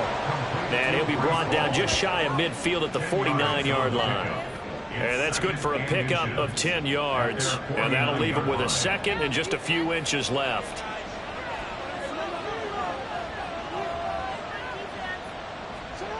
Jackson will throw again. And it's incomplete. His back has been a dependable safety valve all game, so he went back to him when his first read was covered. Just unable to connect, so the play results in no gain. They'll run with Hall. And he's taken down at the 43, but not before picking up the first.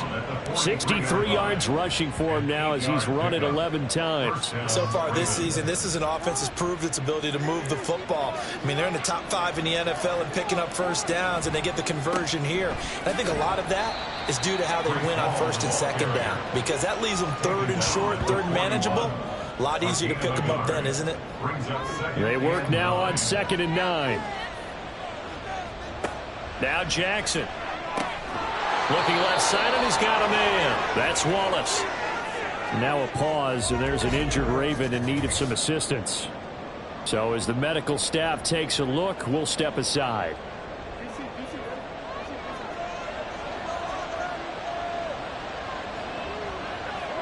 Throwing now, Jackson on first down. A little short pass here taken in by Laporta. It'll be a gain of 5, and that will bring up 2nd down. A gain of 5 brings up 2nd and 5 at the Niners' 22-yard line. Jackson. And this one incomplete. Too much contact to hold on to that one, and it's 3rd down. They'll need 5 on this play to move the sticks. On 3rd down, here's Hall. And he picks up the first down yardage as he takes this one down to the 15. Give him 7 yards on the play as they do pick up the 3rd down conversion. Line of scrimmage, the 15. It's 1st and 10. They'll go again with Hall. Now, during that run, an injury here. We got one of those big blockers in some discomfort. Well, hopefully, obviously nothing serious here. Medical staff, though, going to take a peek, and we'll take a break. Maybe just a slight detour on what's been a strong drive. Here's 2nd and 11. Jackson. To the goal line, but it's incomplete. So many times when we talk about coverage, we're just talking about a defender running with a receiver, but a big part of it is understanding where the football is, finding it. In this case, when it arrived, it wasn't a surprise. Got a man, it's caught for a Ravens touchdown. Amon-Ra St. Brown with career touchdown number 60. And they are able to add on to their advantage. That seemed pretty ideal there for the offense, Charles. You take a little bit of time off the clock here in the 3rd quarter, decent length drive, and you pad your lead as well at the end of it. And what it does is let you feel like you're in control of this game, even more so than a 2-touchdown lead, right? Because you have taken that time off, as you noted, which means they couldn't get you off the field. You ran your playbook the way you wanted to, and you gave your defense some rest. What a big-time drive in that situation. Oh, the return is Jones from the end zone. And in hindsight, probably should have taken a knee as he only gets this out to the 16-yard line. And the 49ers getting set to trot out there. Charles, a very uninspired effort. The last time we saw them out there, it was a quick 3-and-out, then they punted the football. Yeah, and you never want to get stopped so soundly during a series, but what would be even worse now is letting it happen again right here. They've got to get going.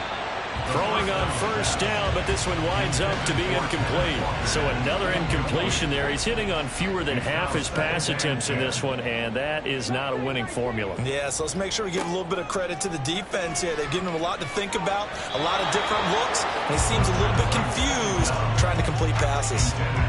Another throw on 2nd down, and this one incomplete as well. This offense in desperate need of a conversion as they come up on 3rd down.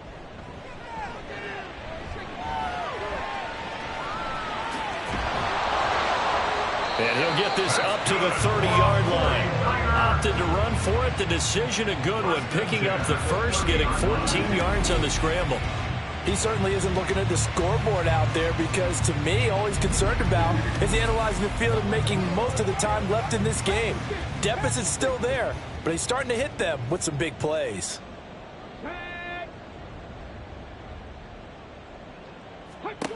Now on first down, he'll drop to throw it. A lot of times it's that first read that you have. Maybe you get it in pre-snap, and he locked in on his target, but he was covered quite well, and that one's incomplete. It's now 2nd and 10 at the 30-yard line.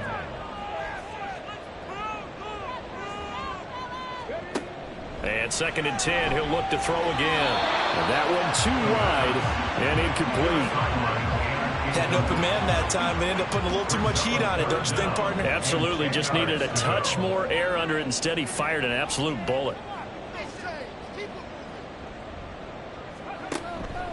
The play-action fake. They'll look to throw. That is caught. And he'll be taken down, but not before they work it across midfield. A gain of 22.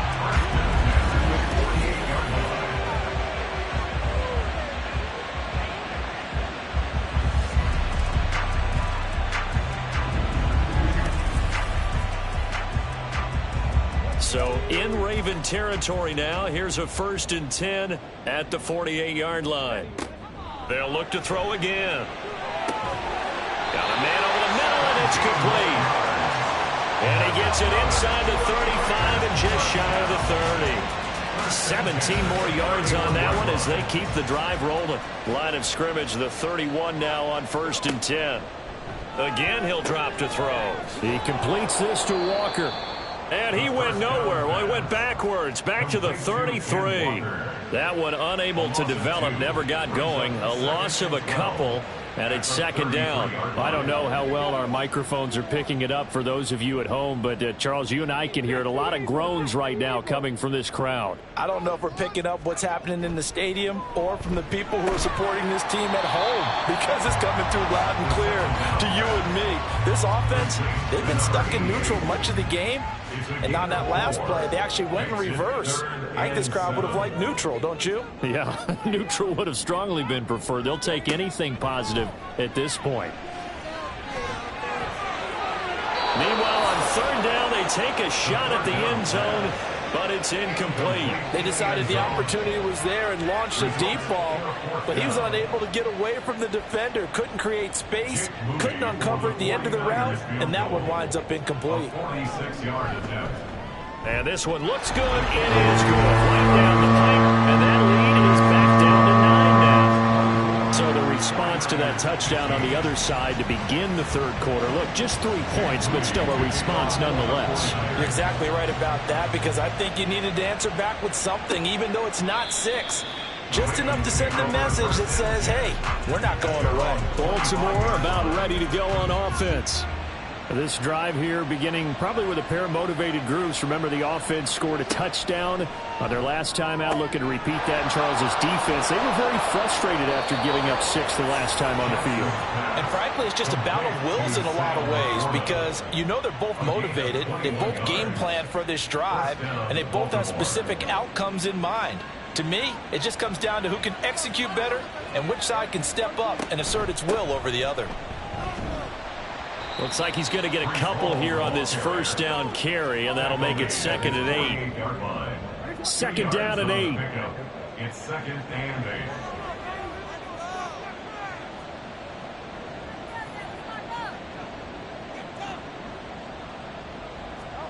From the gun, it's Jackson. That's caught. It's Flowers. Jackson's pass complete. Well, make that now 2 completions for him on this drive, and these aren't ordinary completions. They're big ones. Yeah, these are the types that make a secondary talk to each other, and not in a good way. Oftentimes pointing fingers. Hey, who's got him? Someone cover it. That type of indecision can open up to even more big plays. Now a chance to make that big play really hurt. It's 1st and goal just outside the 5. Hall ought to give up the middle. And running room scarce here. He's going to be stopped in his tracks at the line of scrimmage. They come up here with another shot from the 6-yard line, and it's 2nd and goal now. They go play action now. Jackson. And he's going to lose a yard or 2. Taken down behind the line. Nick Bosa able to get in there for his 2nd sack of the afternoon. So 3rd and goal, and the 49er faithful making some noise for their defense. Now it's Jackson. And this pass broken up. Excellent coverage there on 3rd down, as that was not an easy one to hold on to. When you run in the slant, timing is everything, and against that man coverage, there was no space available, and incompletion as a result. And his kick is right there. It's good, and that will extend their lead even further. So a nice kick there as they are able to add on to their lead. And that's exactly what you're looking to do. Maneuver yourself into range. That way, if your drive stalls out, you're able to get something out of it. And they do so right there. Here's Jones to bring it out of the end zone. And he's up past the 20 to the 22-yard line. The 49er offense now making their way out onto the field. And tough to win games if you're going field goal, field goal, field goal here. They got field goal last time. Now they'll be looking for a touchdown. They're looking for the big chunk now because, as you noted, the field goal way of doing it makes it that much harder and puts more pressure on every possession for you now. Go ahead and get 6 and feel a lot more comfortable about the position they're in. Bigger chunks. We'll see if they can get the score. They'll look to throw here on first down. Call it a gain of a yard, and it'll be second down. All defenses worry that whenever anyone catches the ball and has a head of steam come out of the backfield, it can turn into a big play with missed tackles or he runs through people. But they were right there waiting, and they stopped him for a minimal gain. And the hole closes quickly there. He gets maybe a couple up to the 38. So they'll get a little extra time to come up with his third down play as we play 3 quarters. We'll return with more after this. You're watching the NFL on EA Sports. Back now here in Santa Clara. It's 49er football, but some ground to cover. They find themselves behind as we hit the 4th and final quarter. Open man is Waddle, complete. And they're going to mark him down short, maybe by about a yard, if that. So the completion good for 7 there. And it'll be 4th down.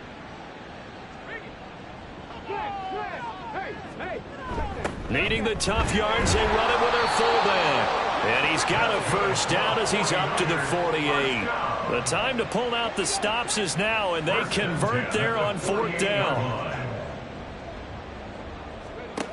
On first down, he'll drop to throw. That's going to be caught by Waddle. And he takes this one down almost all the way to the 30. Now following the completion, we're going to get a stoppage here for an injury. Well, now they're going to come out and take a look at this injury, and we'll be back in a moment.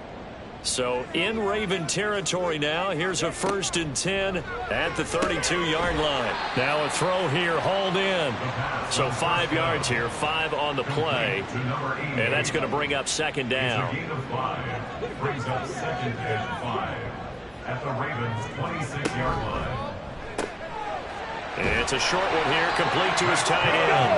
And inside the 20 before he's brought down. They picked up 5 yards last time. Now they double it and get 10 here. Up the middle they run. It's Walker. And he's eaten up at the line of scrimmage. Might have gotten a yard down to the 16. Now a timeout here, an injured player, and that's Jalen Waddle, who seems to be in some discomfort. While they come out and take a look at him, we will step aside for just a moment. Sticking with Walker on second down. And that play going absolutely nowhere as he's belted before he could get out of the backfield. They'll wind up losing 3. And now it's 3rd down. We'll see what they have drawn up here. A little bit behind the line. 12 yards needed to gain a first down. Now a 3rd down throw, but it misses the target, incomplete. I think that was a good job there defensively. They did allow them to drive all the way downfield, but once they got their backs to the goal line, they really turned up the pressure. Yeah, they let them get all the way down here. Now the field shrinks. They've struggled to convert, and that last incompletion brings up 4th. And his kick is good. And that lead is back down to 9 now.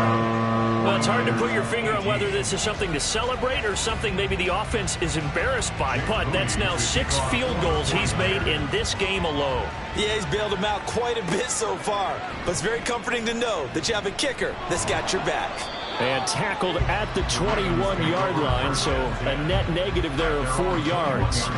And now Baltimore gets set to take the field.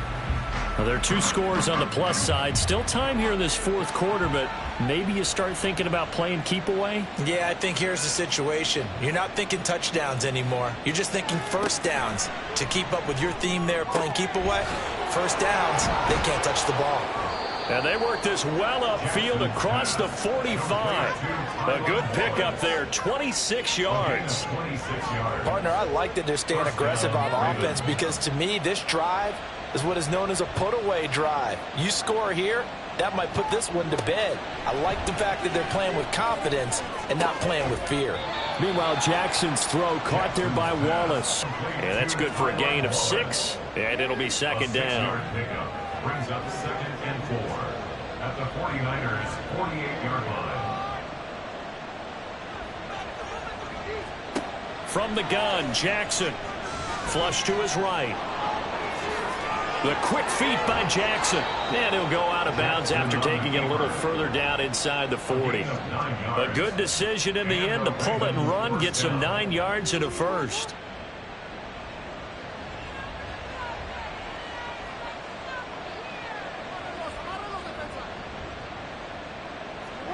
Throwing is Jackson. Over the middle and taken in by Laporta. And that's good for a pickup of 10 yards. And they'll be left with a second and about a foot. It's 2nd and inches at the 29-yard line. Here's Jackson. Throwing the out route, incomplete. It's Flowers. And this will move the chains again as the tackle's going to be made at the 49ers' 17-yard line. So from the 17 now, here's a 1st and 10. Play action. It's Jackson. There's Flowers. He's got it. Touchdown, Ravens. A great effort there with touchdown number 8 on the year. And the Ravens add on to their lead, and it's looking like that win streak is going to extend another week. A 15-point game now. You make the extra point, and that means on the other side you need 2 touchdowns and 2 two-point conversions. That's a pretty tall order here in the 4th quarter. Agreed, because they really needed to come up with a stop there, and even if it was just to hold them to a field goal. Now they need to pull out the lucky horseshoe because they've got to get an onside kick, and we've seen nowadays those are incredibly difficult to come by. And not to mention they got to get the touchdown and a 2-point conversion first.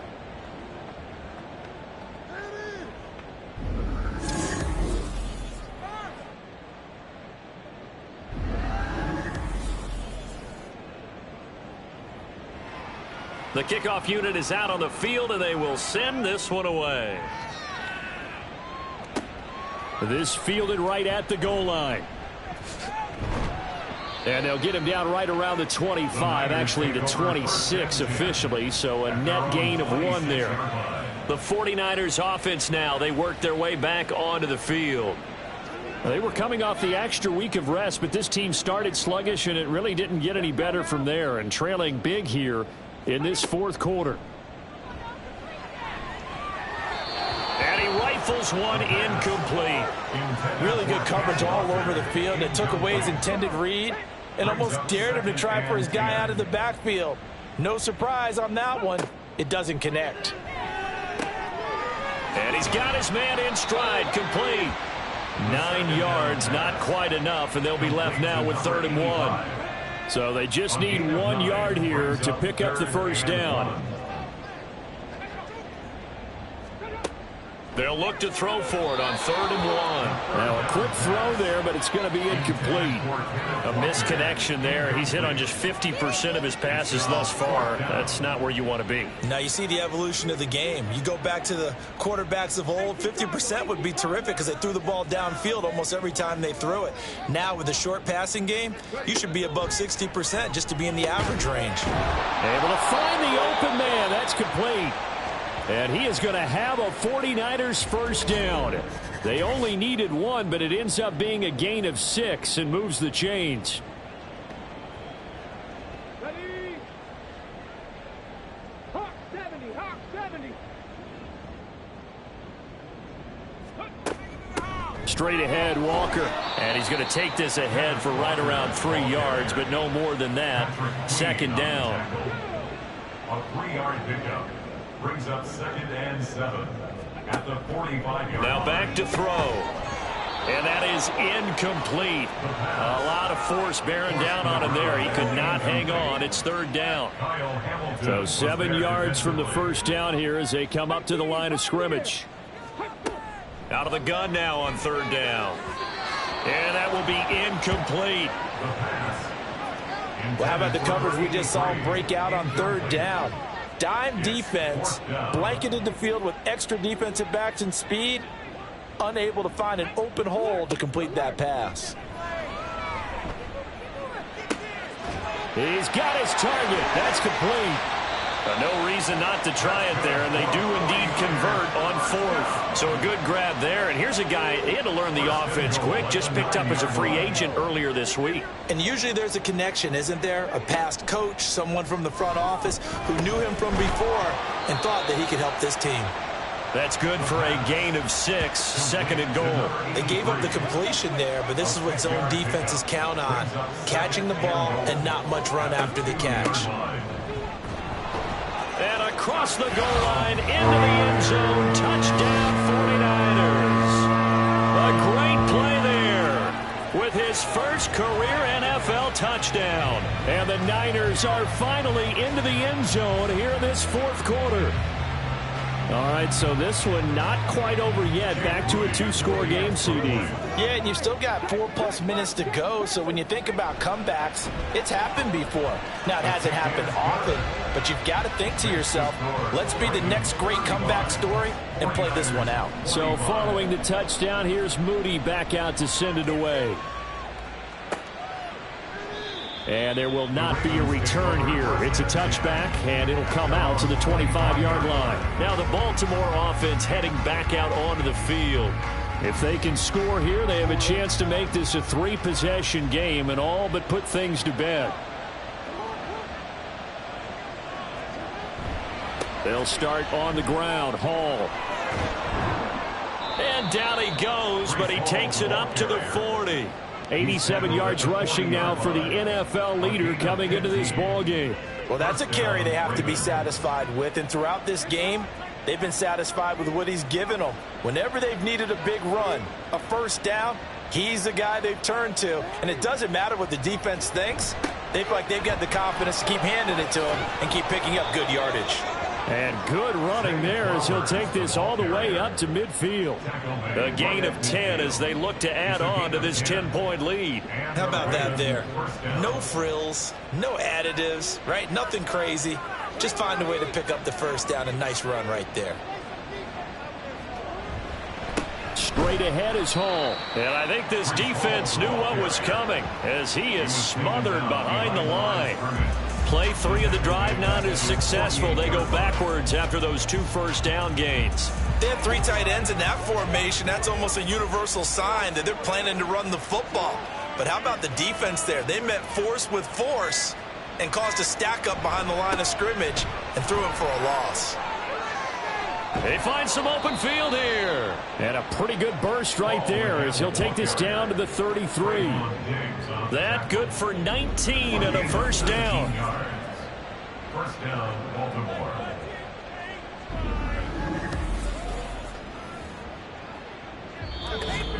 Two minutes left to play in this football game here on EA Sports.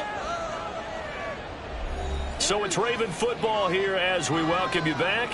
And the scoreboard on their side, they're just looking to melt away these final couple of minutes and put this one in the left-hand column. And now right out of the 2-minute break, we'll get a timeout used defensively with 1:56 to go. On second down, a run with Hall. And some determined running there as he'll pick his way down to the 12-yard line.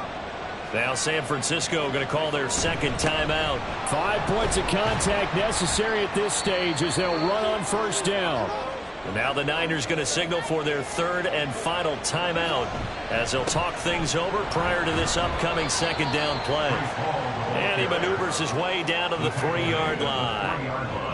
9th play coming up here on this drive. This is 3rd and a yard.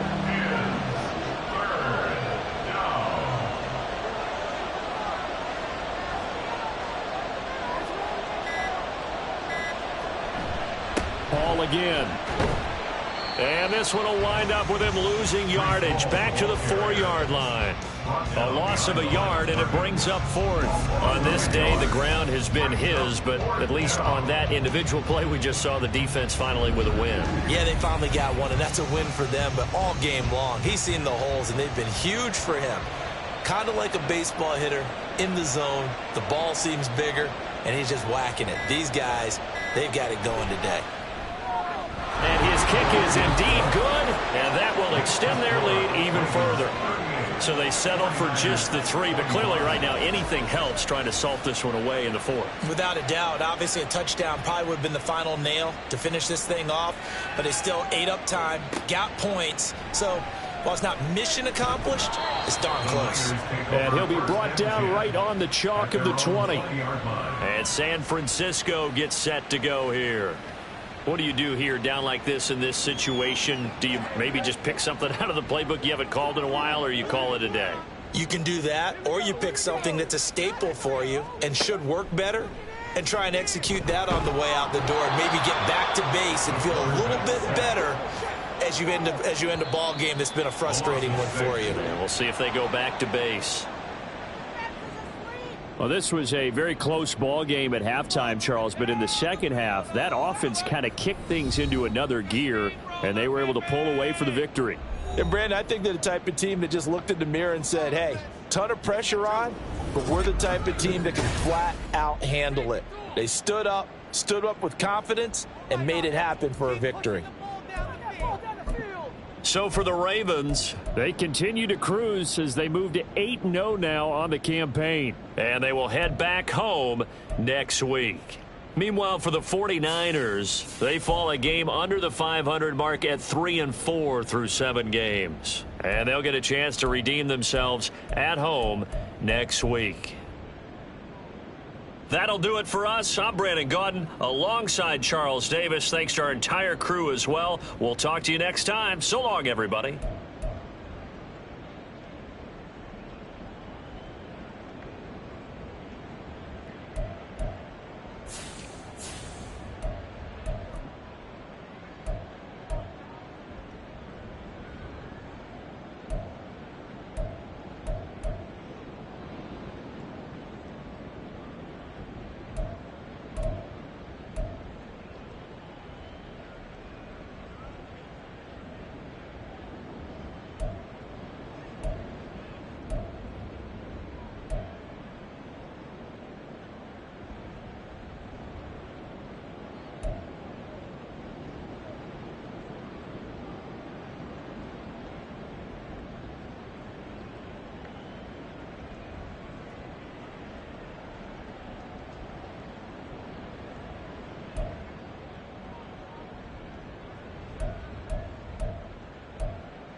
It's week 8 of the NFL, and our focus is on Chase Claypool.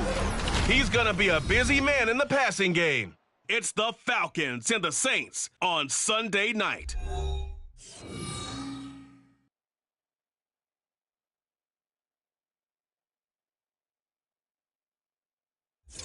EA Sports coverage of the NFL has us in downtown New Orleans at the Caesars Superdome. Tonight, we've got a great Sunday night matchup on tap, as it'll be the Atlanta Falcons taking on the New Orleans Saints.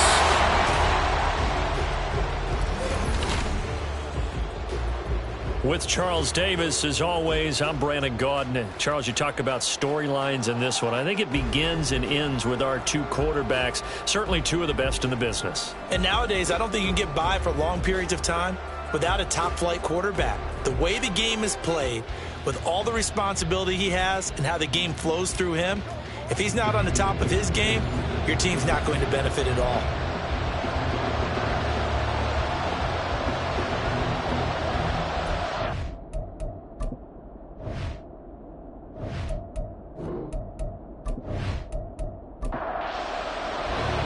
Lurching closer toward the midway point of this NFL season, and we're underway on EA Sports.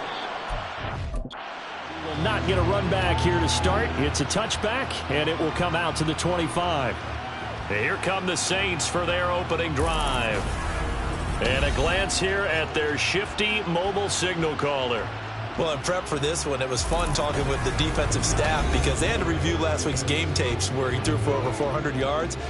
And they started ho-humming that performance. And finally, you said he threw for over 400. That's got to be significant. That's why he won the NFC Offensive Player of the Week. They're going to be careful what they wish for ho-humming. He might do it again here in this one. They take a shot downfield there, but it winds up falling incomplete. An incomplete pass leads to 2nd and 10 from the 25. On play action, they'll throw. He's going to get this one out to his fullback. And not much to speak of. Call it a 1-yard gain up to the 26. So trouble already here on their opening drive. This is 3rd and 9. He'll look to throw. And he will slide to a stop. He does have the first down. The drive stays intact with a pickup at 13. Certainly not a positive sign if you're the D coordinator and you see your guys give up that space so early in the game. 3rd down, that's when the clamps are supposed to come out. But his ability to create things with his legs makes things difficult. So here's a 1st and 10 at the 38. He'll drop to throw. And he's going to drop this off to his fullback. The result, only 4 yards there on the play, and that'll make it second down.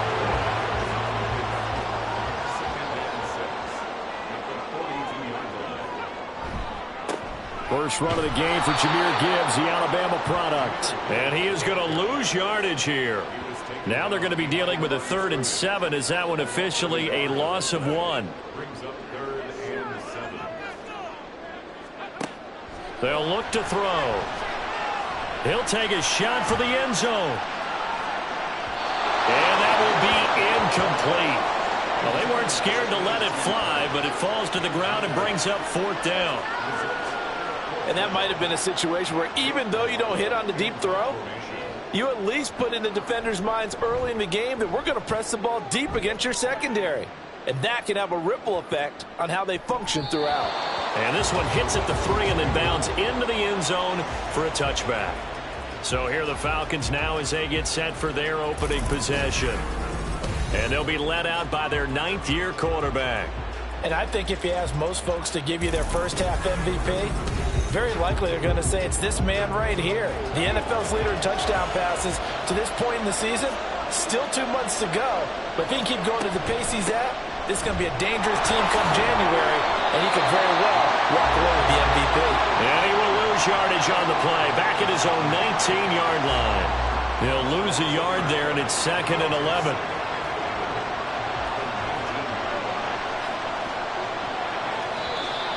And now some motion before the snap. And this will be our first penalty of the night's proceedings. The offense knew it. They were already starting to walk back as that one is accepted. And that false start penalty certainly not helping their cause here. 2nd down and long. Stroud to throw it. And that nearly an interception here on this opening drive, but he gets a reprieve. It's 3rd down.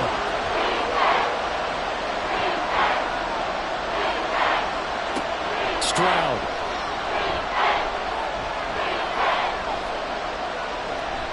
And that is incomplete. That was their first 3rd down try of the game, and clearly something was off in the execution of that play. Good news, they've got a whole game left to clean that up and start clicking on those key 3rd down throws. Now on 4th down, on is the punt team sending this one away. And he'll take it just outside the 40. That'll be a 43-yard punt, but a net of just 33 following a 10-yard return. And the Saints will have a short field in front of them. They take over here, 1st and 10.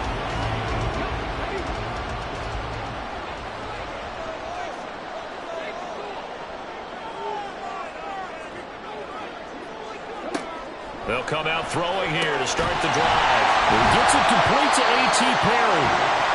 Call it a gain of 6 on the play, and it's 2nd down.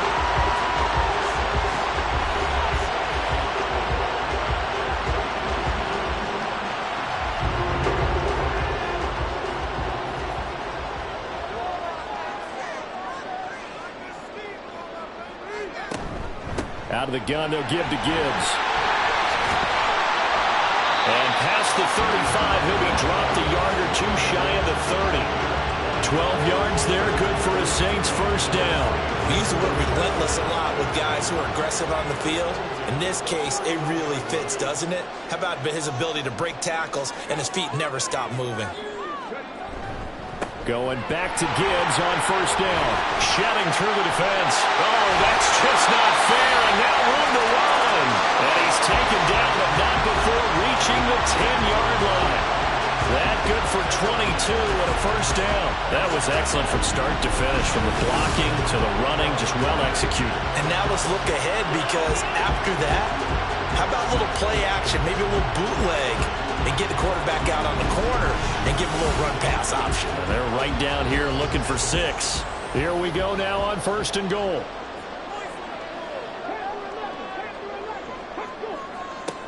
Out of the gun, they'll look to throw. And he's got it. Touchdown, Saints. Michael Mayer, His 5th touchdown now on the year. and the Saints will claim the early lead as they're on the board first here tonight. Well, these guys have won 3 straight ball games, and another good start to this one, out to the 6-0 lead. And I've talked with so many different coaches, as have you along the way, and they always talk about winning streaks and the mood of a team and how much easier it is to actually prepare during that time. Guys are sharp, guys are focused, everyone's feeling good, and we're seeing it early in this one. Groupie able to add the PAT, and that makes the score 7-0.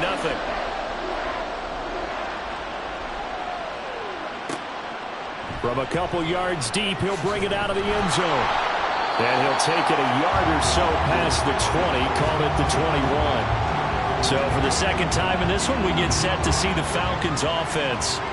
And they come into this one riding that nice long win streak. And remember, next weekend is an open week for them. So if they can get the win here, a lot of momentum into that time off. It certainly is. And if you're wondering if anybody's saying, boy, this is coming at a bad time, we want to keep playing, the answer can be yes. Because when teams are on a hot streak, they want to keep going. But what the veterans are telling the young guys in the locker room, an open week is always good, guys. Take it and let's go with it.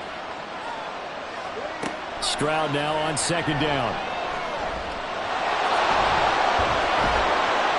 And he's brought down, getting this one up to about the 35. Opted to run for it. The decision a good one. Picking up the first, getting 14 yards on the scramble. Counting down toward the midway point in quarter one. On 1st and 10, it's Robinson. And he went nowhere. Well, he went backwards, back to the 33. That's going to wind up a loss of a full 3 yards on 1st down. So their task a little bit more difficult now. 2nd and 13 that they're walking up on. Stroud working out of the gun. This is Chase Claypool on the receiving end. And he slips up past the 45 before being tackled. 70th catch for him on the year. Like so many others, this goes for a 1st down. Well, this is where reading defenses and practice time comes into play. You've got to know what you're running versus zone versus man and how to run the proper route. And they just executed that one pretty well. Robinson, he'll try the left side. And he's going to take this across the 50 and into Saints territory.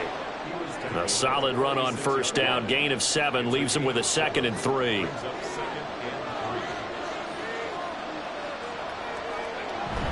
They'll run again here with Robinson. And he'll go down shy of the 40 at the 41. 4 yards the pickup. 1st down.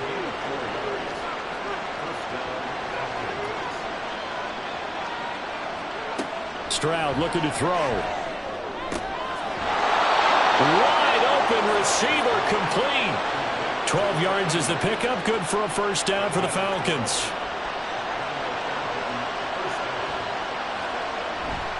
A give left side to Robinson to about the 26 here. Well, this defense for the Saints, they were terrific in the win over Tennessee a week ago. And no matter what's done throughout a ball game, it always comes back to blocking and tackling. That's the essence of football. But I think it's hard for people to understand just how difficult it is to tackle, especially open field. Very few missed tackles on tape that I saw last game. This team does a nice job of getting their opponents on the ground. And coming into this ball game, this was an offense that wasn't just talking about the notion of ball control. They were preaching it. They wanted to win the time of possession battle, and they've done so here. This drive's taken up quite a bit of the 1st quarter. Now they are set up 1st and goal. That's out wide here for Robinson. Now a timeout here, at least for the moment. Looks like one of the Saints is injured, shaken up on that last play. The medical staff is going to come out here and take a look, and we will take a short break.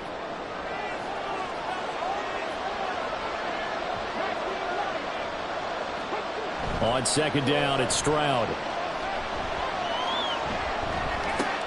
Out to the left there and complete to the tight end, Hawkinson. Only 3 yards there on the completion. That'll lead to a 3rd and goal. Throwing now is Stroud. That ball is caught. It's London for the Atlanta touchdown. It's a 6-yard touchdown pass. And the Falcons are an extra point away from drawing level.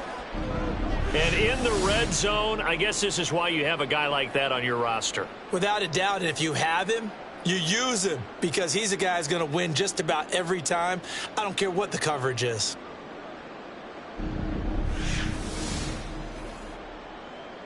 Now the extra point.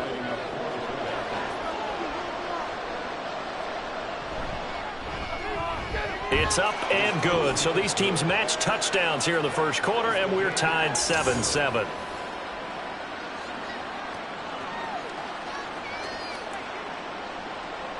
So all even at 7 now as they kick it away.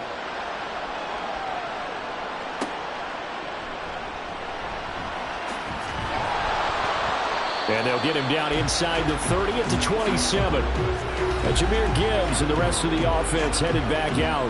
A tough challenge here in this one. We'll see if he can duplicate the numbers on your screen that he put up last week, up over 100 and a touchdown. We were watching tape to prepare for this game. One thing you noted that I totally agree with, great complementary piece in the last game. You know, they were able to throw it pretty well.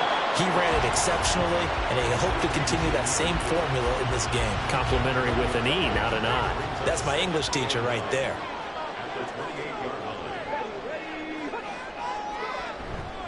Off the play fake, he'll look to throw. This one complete to his fullback out of the backfield.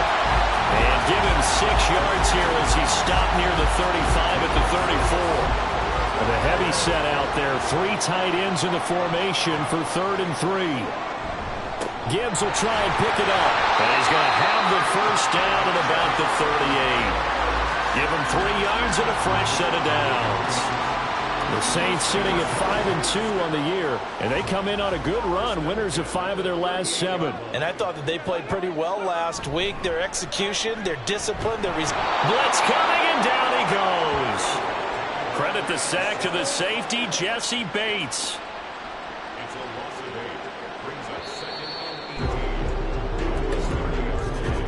These two teams all tied after 1. Ready for the second quarter from New Orleans. It's the Saints in possession. Got to imagine the pass rush will be equally intense here on 2nd down following the sack. It's 2nd and 18. Throw over the middle is taken in by Dell. That one good for 17 as they're set up better now for 3rd down.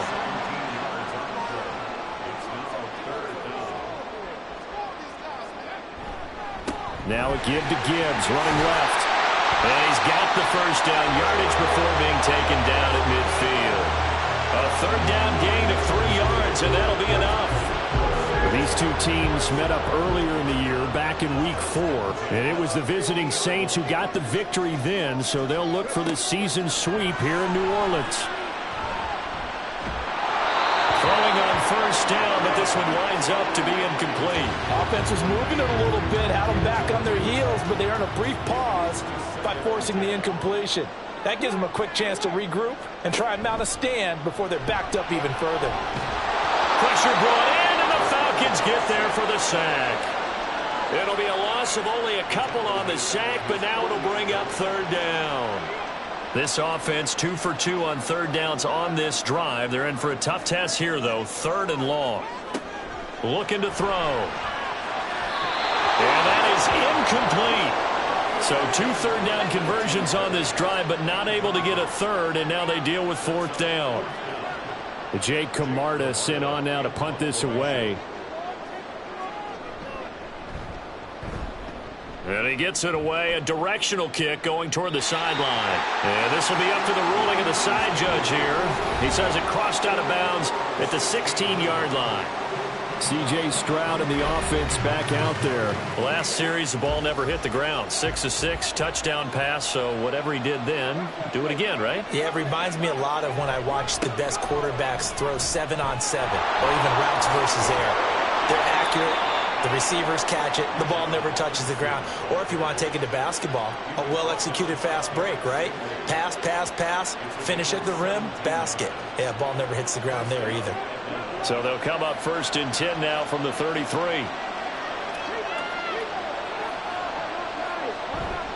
And they'll go play action here with Stroud. Oh, he's got a man wide open, complete. 18 more yards there and another 1st down. Oh, I like that play call there. After a run for good yards, you get a defense thinking they'll go back to the well. So that's a great time to call play action and give your receivers a little extra edge. And they complete the pass there for another 1st down. Stroud now on 1st and 10. Firing quickly here, and that's complete. And a 6-yard gain gets him right around the 43. Line of scrimmage, the 43 on 2nd and 4. Play action. Stroud now. Open man, completes it to Claypool.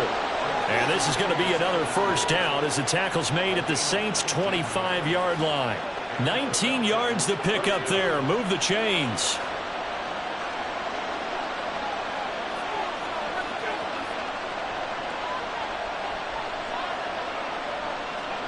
Now they'll throw it with Stroud here. 1st and 10. Claypool with another catch. And this will leave him a yard short. Nice pickup of 9 yards on 1st down. Just need a yard here. 2nd and 1. Here goes Stroud again. And a dump off here to Robinson. And the Falcons are going to have a 1st and goal as the tackle made at the 10-yard line. We often talk about understanding the playbook, understanding progressions, and understanding what the defense is doing. We saw all of that on that play. And he is into the end zone for a Falcon touchdown. Bijan Robinson, his 12th rushing touchdown of the year. And the Falcons have taken the lead.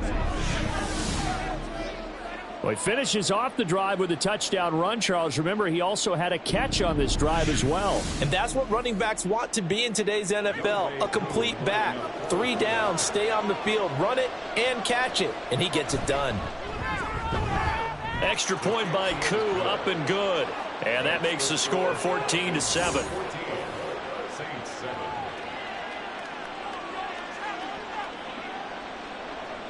Following the touchdown, here's Koo to kick off.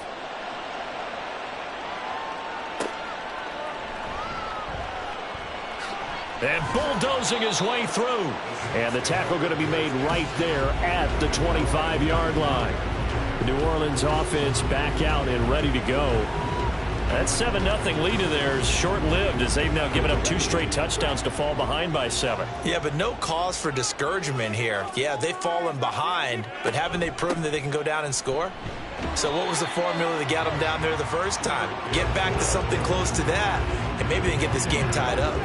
Here's 2nd and 7 now from the 28. Brings up 2nd and 7. Back to throw.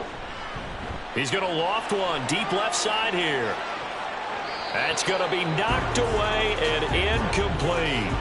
Early on, the running game's been working well, and the offensive line has been pleased by that. The thought process there, catch those safeties creeping up, trying to help against the running game. They tried to hit him over the top, unsuccessfully. Work in the middle of the field, and he's got a man complete. And he'll be taken down, but not before they work it across midfield. Well, that's one way to convert on 3rd down, picking up 26 yards. So he turned to a trusted, familiar face in that 3rd down situation. It paid off. Yeah, you go to your veteran receiver in that spot, so you can't underestimate him when he's on the field defensively. Make sure you know where he is because he understands how to get open in key situations. There's a ball thrown right side and complete. And they'll go down, but not before getting this inside the 30. That's back-to-back plays of over 20 yards.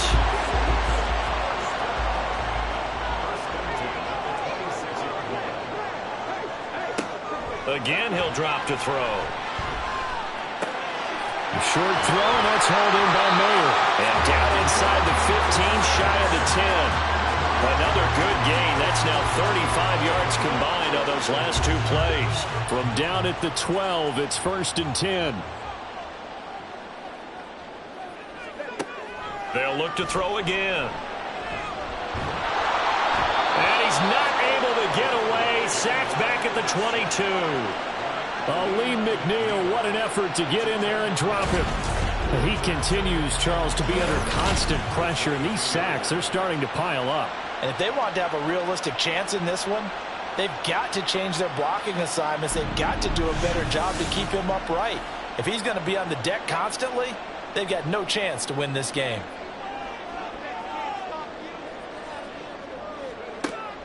He'll look to throw. Throw left side complete. That's Perry. Touchdown, Saints. A.T. Perry shy of Emmitt Smith in second place. And the Saints are within an extra point of tying up this ball game. When you give up a long touchdown drive, you're looking for a silver lining. In this case, it's the fact that your offense had a chance to rest, and now they can come out and feel charged up and ready to go. Here's Groupie for the PAT.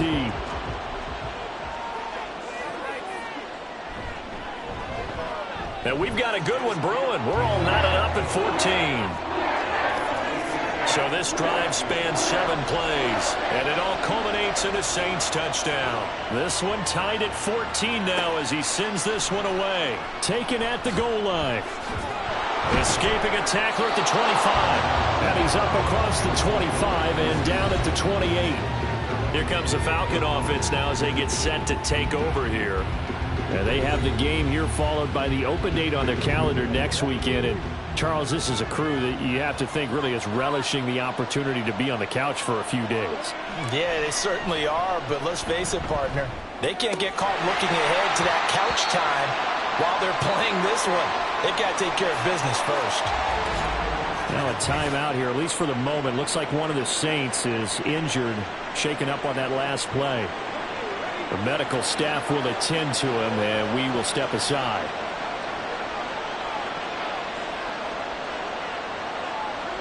The second down throw now from Stroud. Throwing quickly there, but it's incomplete.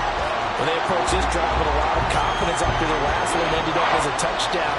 But incompletions on their first 2 throws has them huddling up and trying to figure out a big play here on third down to get their momentum going again.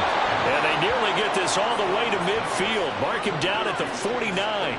Give him 22 there on the third down conversion. That catch puts him 80 away from 1,000. He's now at 920, and 920, that ties him with Torrey Holt. That's a great name to remember, but the number, 920, almost boggles the mind, doesn't it? You're talking about 80 catches away from 1,000. What a phenomenal achievement if he gets there, and I have no reason to believe he won't. Steps away to his left. And this turns into a nice gain with a slide at the end. 23 yards on the tuck and run.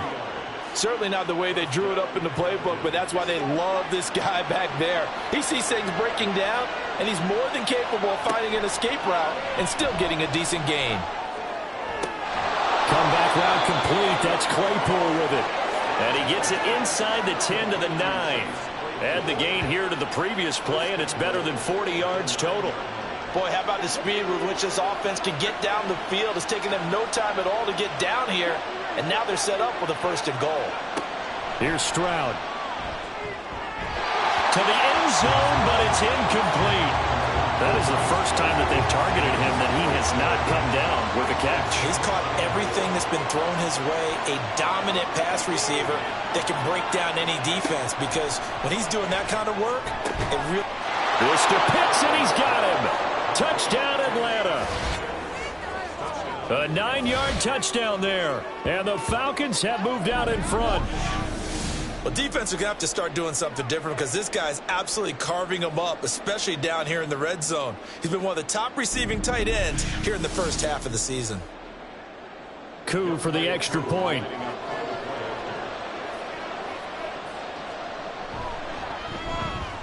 It's up and good, and that'll make the score 21-14. So that drives 7 plays in length. And it was the tight end Kyle Pitts finishing it all off on the touchdown reception. Perry, the return. This taken in right around the goal line. And makes it across the 20 as his guys will set up shop at the 23-yard line. Out is the Saints offense now as they get ready to take over here. And right now, we've got a little bit of an offensive masterpiece going on both sides, moving the football, scoring points. It's almost like somebody put the defense on rookie mode in this one. I mean, we haven't even left the first half, Charles, and we're certainly on pace for a shootout. An excellent start for both offenses. The fans have to be enjoying this to seeing all these points go up on the board. As a former defender, you know I'm not enjoying this at all. But right now, both these teams just trading haymakers. Let's see if anyone slips up first. Can anyone counter with a nice little jab and get things going in their direction? There's a throw over the middle. It's taken in by his tight end. First down now, but that clock rolling. They'll set up a throw.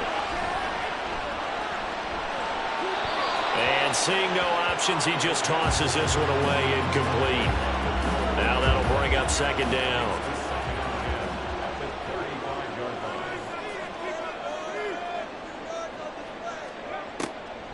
From the shotgun, he'll look to throw. That's complete to Dell. 9 yards, not quite enough, and they'll be left now with 3rd and 1. The Saints in the hurry up here, clock continuing to roll. Back to throw again. He's got his target. That's complete. And he is going to have a Saints first down as they're able to get the 3rd down conversion. They'll stick with the passing game as he looks to throw. Another catch by Wright. Back-to-back plays. And brought down, but able to get it to their 30-yard line. Another first down as he went right back to the same well, this time for 17 yards. Now a timeout called for by the offense as the clock stops here with 46 seconds remaining in the first half. Back to throw now on first down. A short throw, and that's hauled in by Mayer.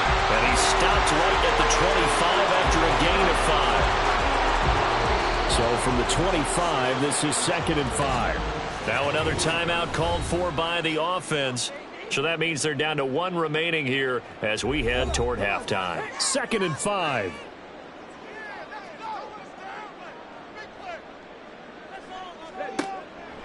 They're going to look to throw. It gets it right back to Mayer. And he will have a first down here as they get into field goal range as well, down at the 17-yard line. They'll look to throw now on first down. That's to Mayer, the tight end. And with just 4 seconds left in this first half, a timeout call.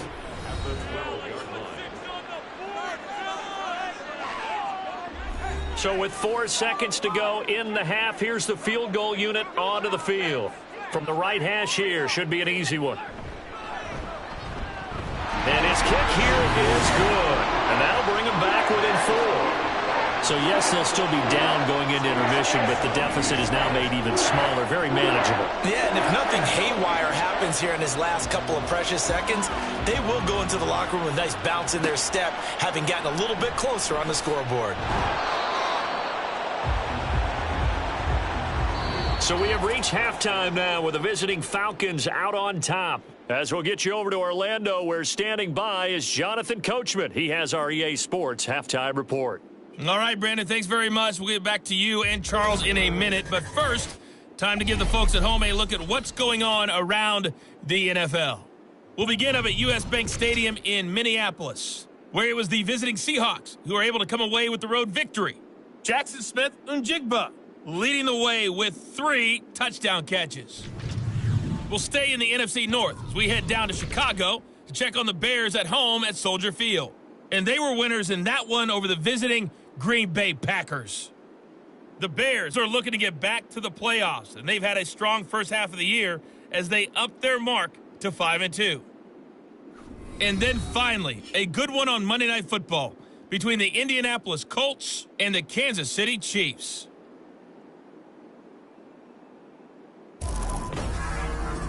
It was a former Longhorn, Bijan Robinson, who was tough to stop in that first half. He had a touchdown run that helped get his guys this halftime lead. Okay, both of these offenses had their share of high points in that first half. Each team had some big moments, and it would seem this could turn out to be a game where the last score wins. And no fireworks to start the half. This will be a touchback. So here are the Falcons to take over on offense. They're on a 3-game winning streak, and right now looking good in this one as well. Second half begins with a run by Robinson. And not much to speak of. Call it a 1-yard gain up to the 26.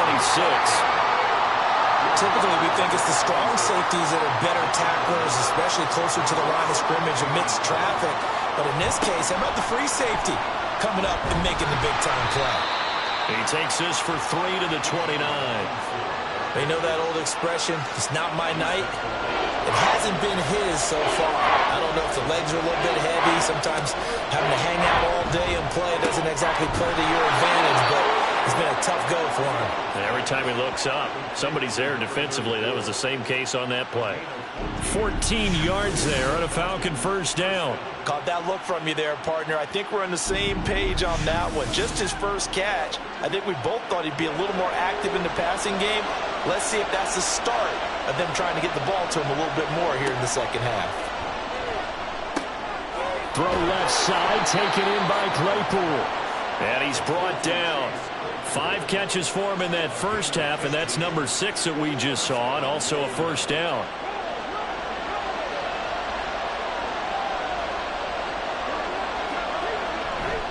Robinson up the middle. And here he'll be brought down a little shy of the 35 at the 36. 49 yards rushing for him now in the ball game. This 2nd and 4.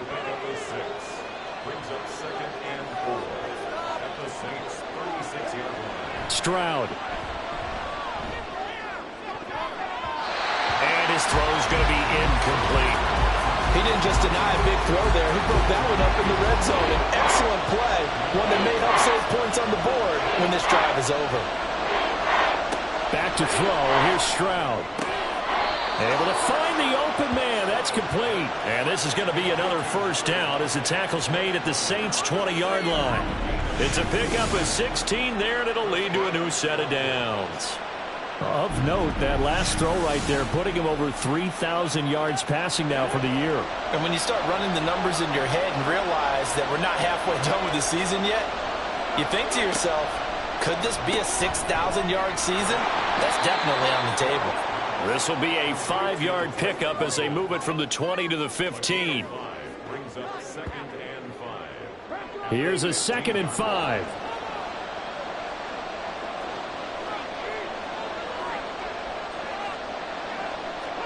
Stroud will look to throw once more. He's got his man, London, right side. And the Falcons are going to be set up with a 1st and goal here as the tackle made at the 9.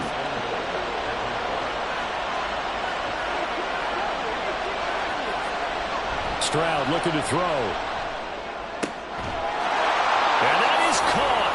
Touchdown, Falcons. A 9-yard touchdown grab. And the Falcons take the opening kickoff of the 3rd quarter and drive right down the field to extend their lead. Circle that drive because that might be one to remember. Well executed to give them a little cushion. Well, let's take it into the boxing ring. You talk about them commanding it, keeping the fight where they wanted to, whether it was in the center of the ring or putting them on the ropes because it was jab, jab, jab. And finally, the haymaker to put that drive away. Koo able to connect on the extra point, and that pushes the lead up to 11. Following the touchdown, here's Koo to kick off.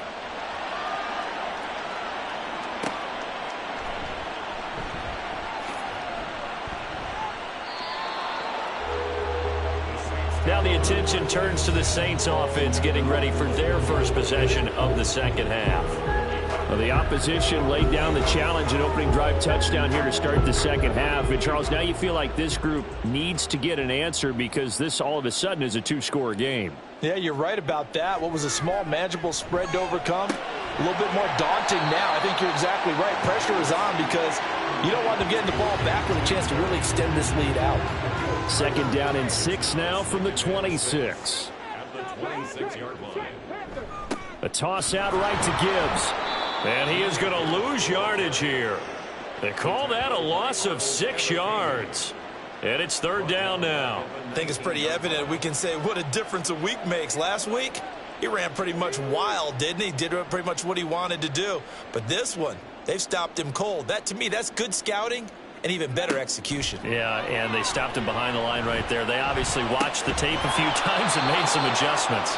Now throwing on 3rd down there, but he cannot connect. And those two just haven't been in sync thus far. They've done a nice job against him, but still, with his talent, you would expect them to have more completions to him in this game.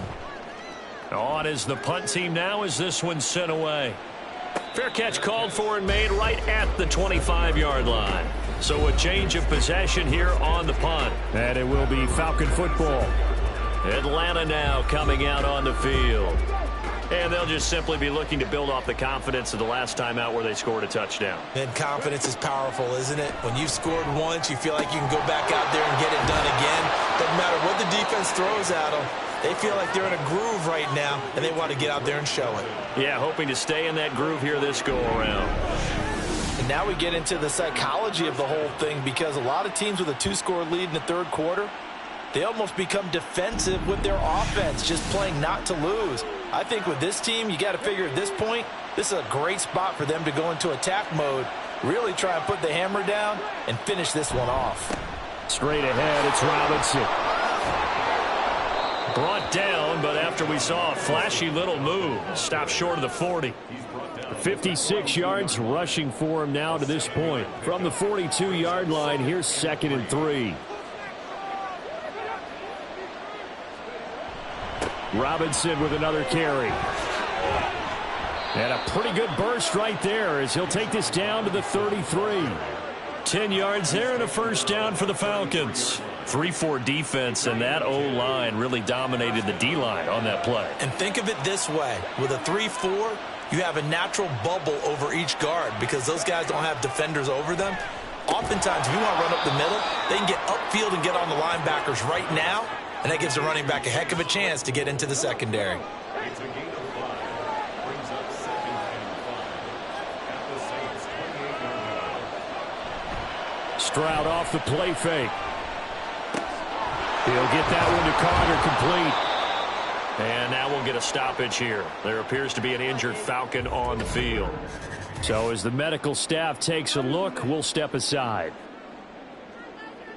So here's a 1st and 10 now, down inside the 20. Now Stroud. Forced out to his left. A throw out wide, going to be incomplete. And now we'll get a stoppage here. There appears to be an injured Falcon on the field. Well, hopefully, obviously nothing serious here. Medical staff, though, going to take a peek, and we'll take a break. 2nd and 10. Throwing now is Stroud. And that'll be incomplete. Took a pretty good shot as he tried to pull that one in. Couldn't hang on, 3rd down. Right where this set of downs started, they need a full 10 here to pick up the first down and move the chains. Now here's Stroud. Oh, it's intercepted. A drive killer there. It's Deonte Banks with it. So a potential momentum shifter there, working with a 2-score lead, 3rd quarter, but that, not the smartest of throws. I would agree with you on that one because this game is still very much in the balance. It felt pretty one-sided to this point, but now if these guys can turn this turnover into points, things could start getting a little more interesting.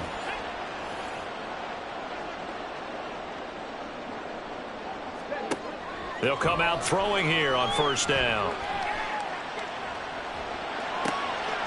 Into the hands of Perry, complete. And he'll be out of bounds right at the 40. A very nice pickup of 33 yards.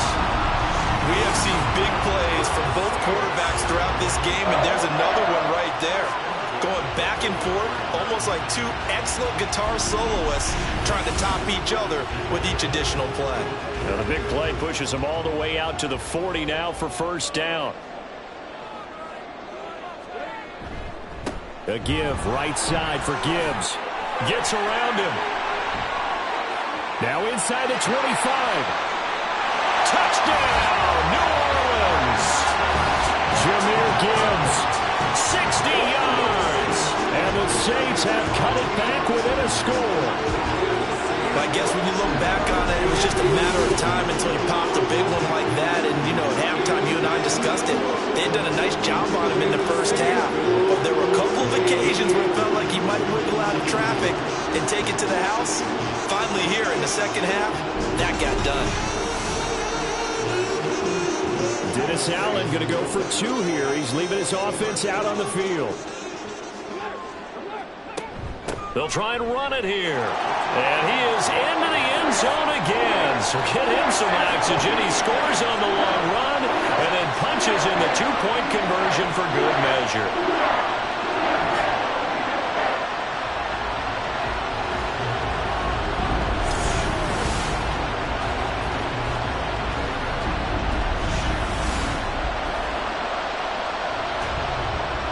just a 3-point game now as they send this one away.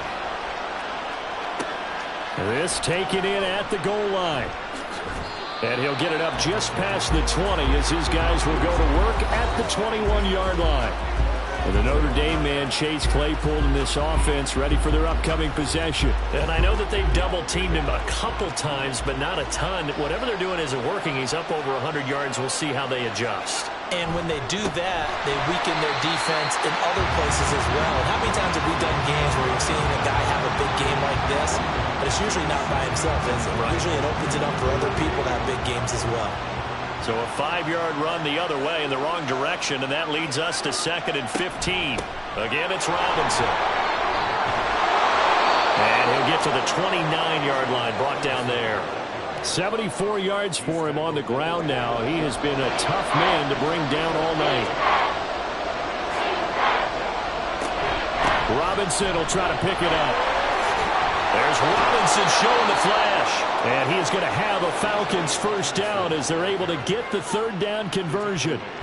No surprise this offense would be able to convert. They're currently 2nd in the league in first downs, and they pick up one here. Yeah, not a stat that we talk about a heck of a lot, but it's a vital one. And in this case, it's really vital because what does it do? Keeps their defense off the field, gives them a chance to rest. And they'll go play action here with Stroud. And caught by London.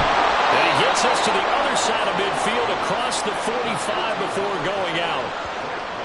11 more yards that go around, a first down as well.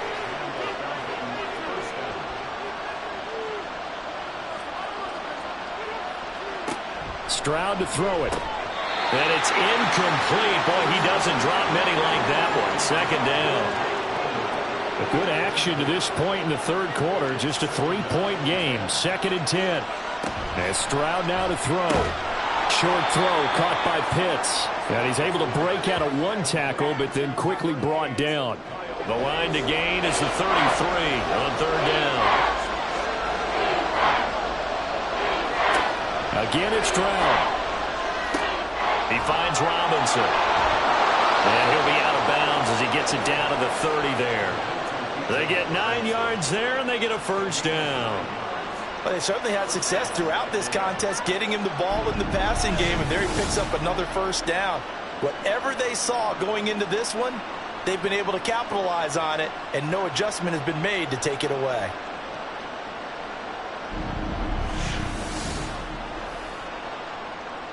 So 1st and 10 now from the 30. Here's Stroud. And that's incomplete. Even in today's NFL, when we think of the tight end position now as really a glorified wide receiver, we're still asking a lot of those guys. They have to block as well, and every now and then, they don't come down with the football.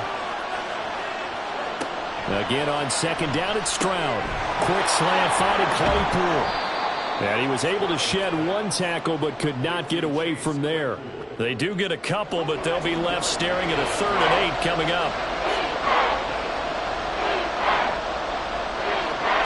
Stroud working out of the gun. And the throw there going to be incomplete. So 2 3rd down conversions on this drive, but not able to get a 3rd, and now they deal with 4th down. And we'll see Younghoe Koo now for the Falcons. Spotted at the left hash, this from 45. Koo knocks this one through the post. And that will finish off this 3rd quarter of play. 1 quarter remains here on a Sunday night. You are watching the NFL on EA Sports. Back now here live in New Orleans, where the 4th quarter will begin with a kickoff following the score on the final play of the 3rd quarter. This fielded right at the goal line. And beyond the 20, but not by much. In fact, just a yard pass there to the 21. Now the Saints coming back out ready to go for this next drive.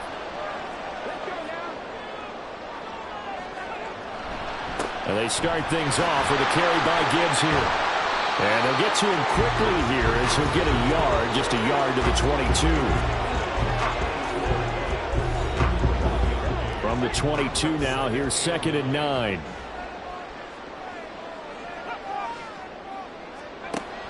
He'll look to throw. Completes it to Perry. And he's taken down, but able to slip across the 35. That, I believe, will put him over 100 yards receiving for the game. Yes, it will. And he's got a first down to boot. That's the number 2 receiver in the NFL in terms of yardage. And tell you what, a few more plays like that, he won't be number 2 for long. But that's what often happens when you have competitors running around the field. These guys know where they stand in relationship to yardage, totals, numbers, the whole deal. And let's face it, all of them, they all want to be number 1. And taking it across midfield and inside the 45. Another big gainer that time. This one goes for 19 yards. From Falcon territory now, here's 1st and 10 at the 43. Trying the left side with Gibbs. And he'll be brought down at about the 42. Credit him with a 1-yard gain there to make it 2nd and 9. Brings up 2nd and 9. Looking to throw. Finds Gibbs on the check down. Call it a gain of 3 on the play. And now 3rd down and 6 to go.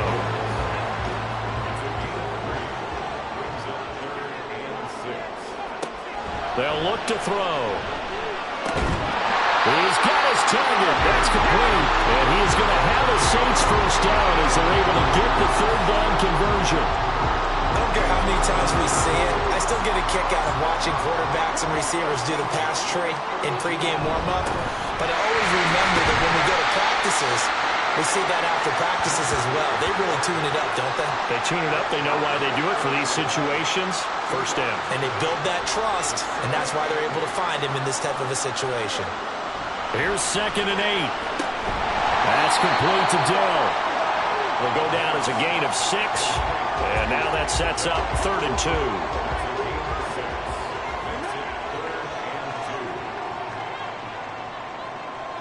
Now they'll try and set up the quarterback draw here. And he picks up the first down yardage as he takes it down to the 16. It goes as a gain of 8 and it moves the chains.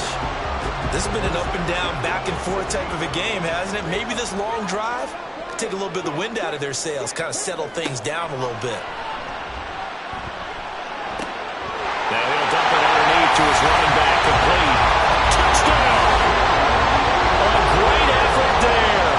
His first touchdown on the year.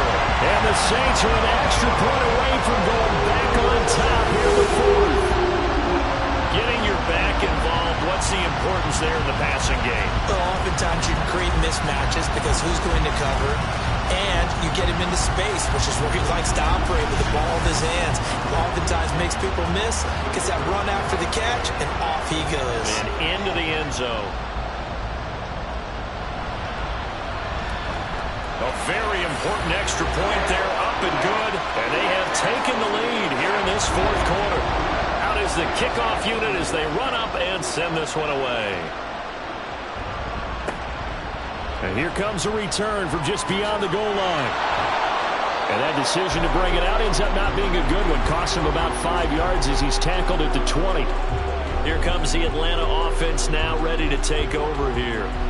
And they will be looking to answer the touchdown their defense just surrendered. Still a good chunk of time remaining here in the 4th quarter and a chance to regain the lead in a tight one. That's caught left side to tight end Pitts. And he'll get this up to the 34-yard line. First play of the drive going for 14 and a first down.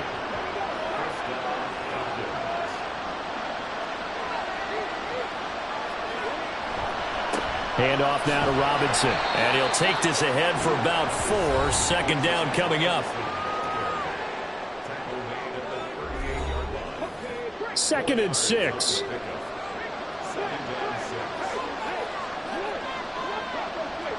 Back to throw. Here's Stroud. He's got his pass-catching tight end. That's Pitts. And able to get this one across the 45 before he's brought down.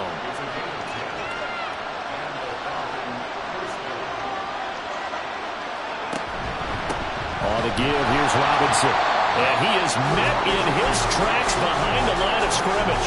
Officially, it's a 1-yard loss. That's going to bring up 2nd and 11. Sometimes you just sit back and marvel at what he can do defensively. Speed, strength, quickness, he's the whole package. And that package just wrapped up the runner for a loss. Wide open receiver complete. And this is going to be another first down as the tackle's made at the Saints 35. A nice pickup of 17 yards. And here we are in the fourth quarter, partner, and watch them drive for what would be a go-ahead touchdown. And you and I both know this is where you need a quarterback who can keep his cool back there. Not just for himself, but to keep the rest of the team relaxed too. They'll run this one right with Robinson. And down right around the 32-yard line, 4 yards on the pickup. So where'd all that running room that he had in the first half go? Because it looks like it's drying up a little bit here. Someone made some adjustments, it appears, at least on this drive.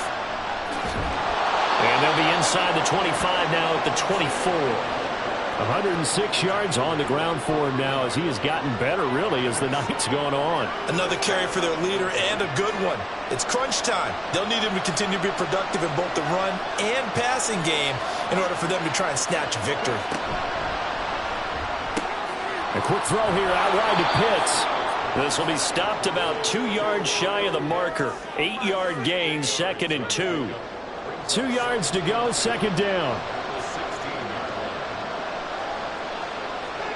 Stroud. Quick hitter here, it's complete. And the Falcons are going to have a 1st and goal as the tackle made at the 10-yard line. And the question now, how do they want to work the clock here on 1st and goal? A field goal would give them the late lead. This will be caught at about the 6. And he gets halfway home from the 10 to the 5 on a pickup of 5. 2nd down, goal to go. Stroud looking to throw. And this is caught for a Falcon touchdown. Chase Claypool. A 5-yard touchdown. And the Falcons answer back with a touchdown of their own to take a fourth-quarter lead. Plenty of scoring here of late, and our lead changes hands now in the fourth quarter. Yeah, they just gave up a touchdown the other end, so they knew that with time getting short, they had to put something together here, and they were able to do so and retake the lead right back. They'll let Robinson try and run. And he will get into the end zone for the 2 points, and that helps. That gives them a 7-point lead. So they kept it on the ground, got it into the end zone. But Charles, sometimes you probably see teams treat a 2-point conversion differently than if it was 1st and goal from the 2, or I should say 3rd and goal from the 2. I agree with you totally on that. A lot of teams treat it as if they have farther to go and shy away from running the football. I think this is a great spot to do it because most teams play you for the pass. Go ahead and run and let your linemen surge and fire out. Following the touchdown, here's Koo to kick off.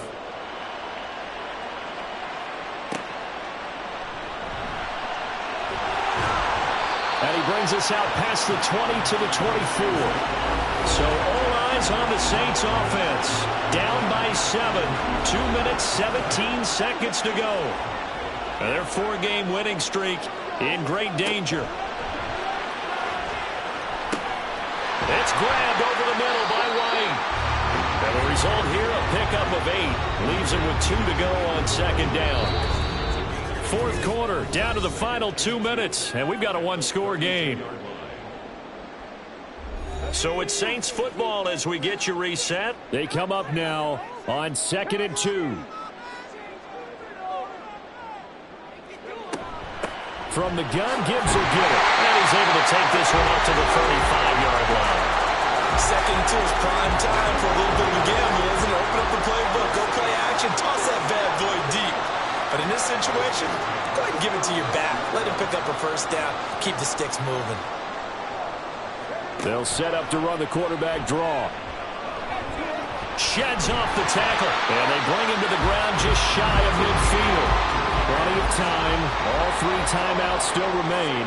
Here's 1st and 10 now. Now here's a throw right side taken in by his tight end. Here's 1st down. He'll look to throw. A quick throw, but incomplete. That's certainly not the worst thing. It stops the clock and lets your offense catch its breath and lets us exhale a little bit. Now I expect them to call a couple plays in the huddle, so they're ready if a tackle happens. Oh, and that's going to sabotage their comeback plans. It is intercepted. And the Falcons have just about sewn up this football game. Well, you can see what they were trying to do, just send those guys out there to make a play, but that is a costly interception. Yeah, that's kind of like the backyard. Everybody go deep, and let's see if we can find someone. 4 verticals in the route. Any other time of the game, I love the call. But here, you're not going to hold safeties, you're not going to hold corners with any looks because they know what the situation is, ends up throwing the interception.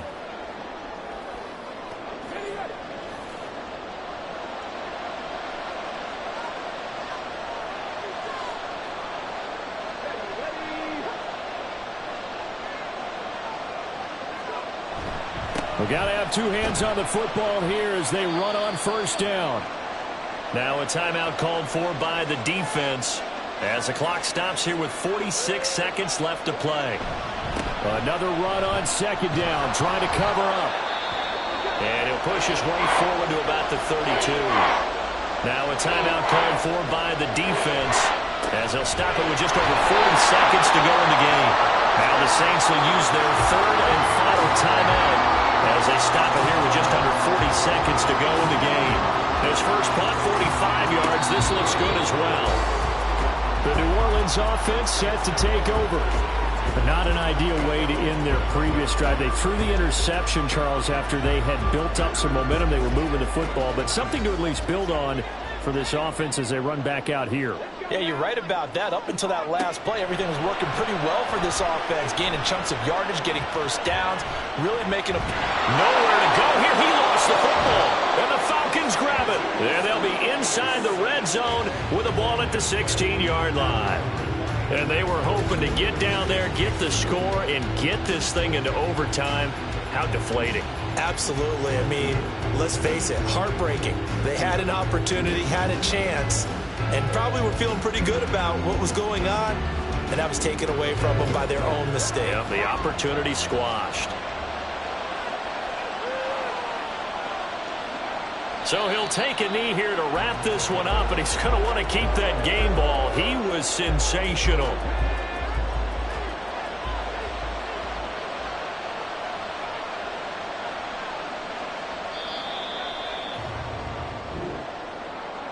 What a finish in this one, Charles. You know, this group, they come in, they have to fight a hostile atmosphere every snap. They get the late score, they get the victory, and that flight home, it's going to be a little sweeter after this one. And Brandon, just like you, I was fired up for that last sequence. How about that? Wouldn't you have loved to have been in the huddle when they were mounting that game-winning drive? Big-time moment. No one shied away from it. They tuned out the crowd, kept their heads, and executed the way they needed to earn that win.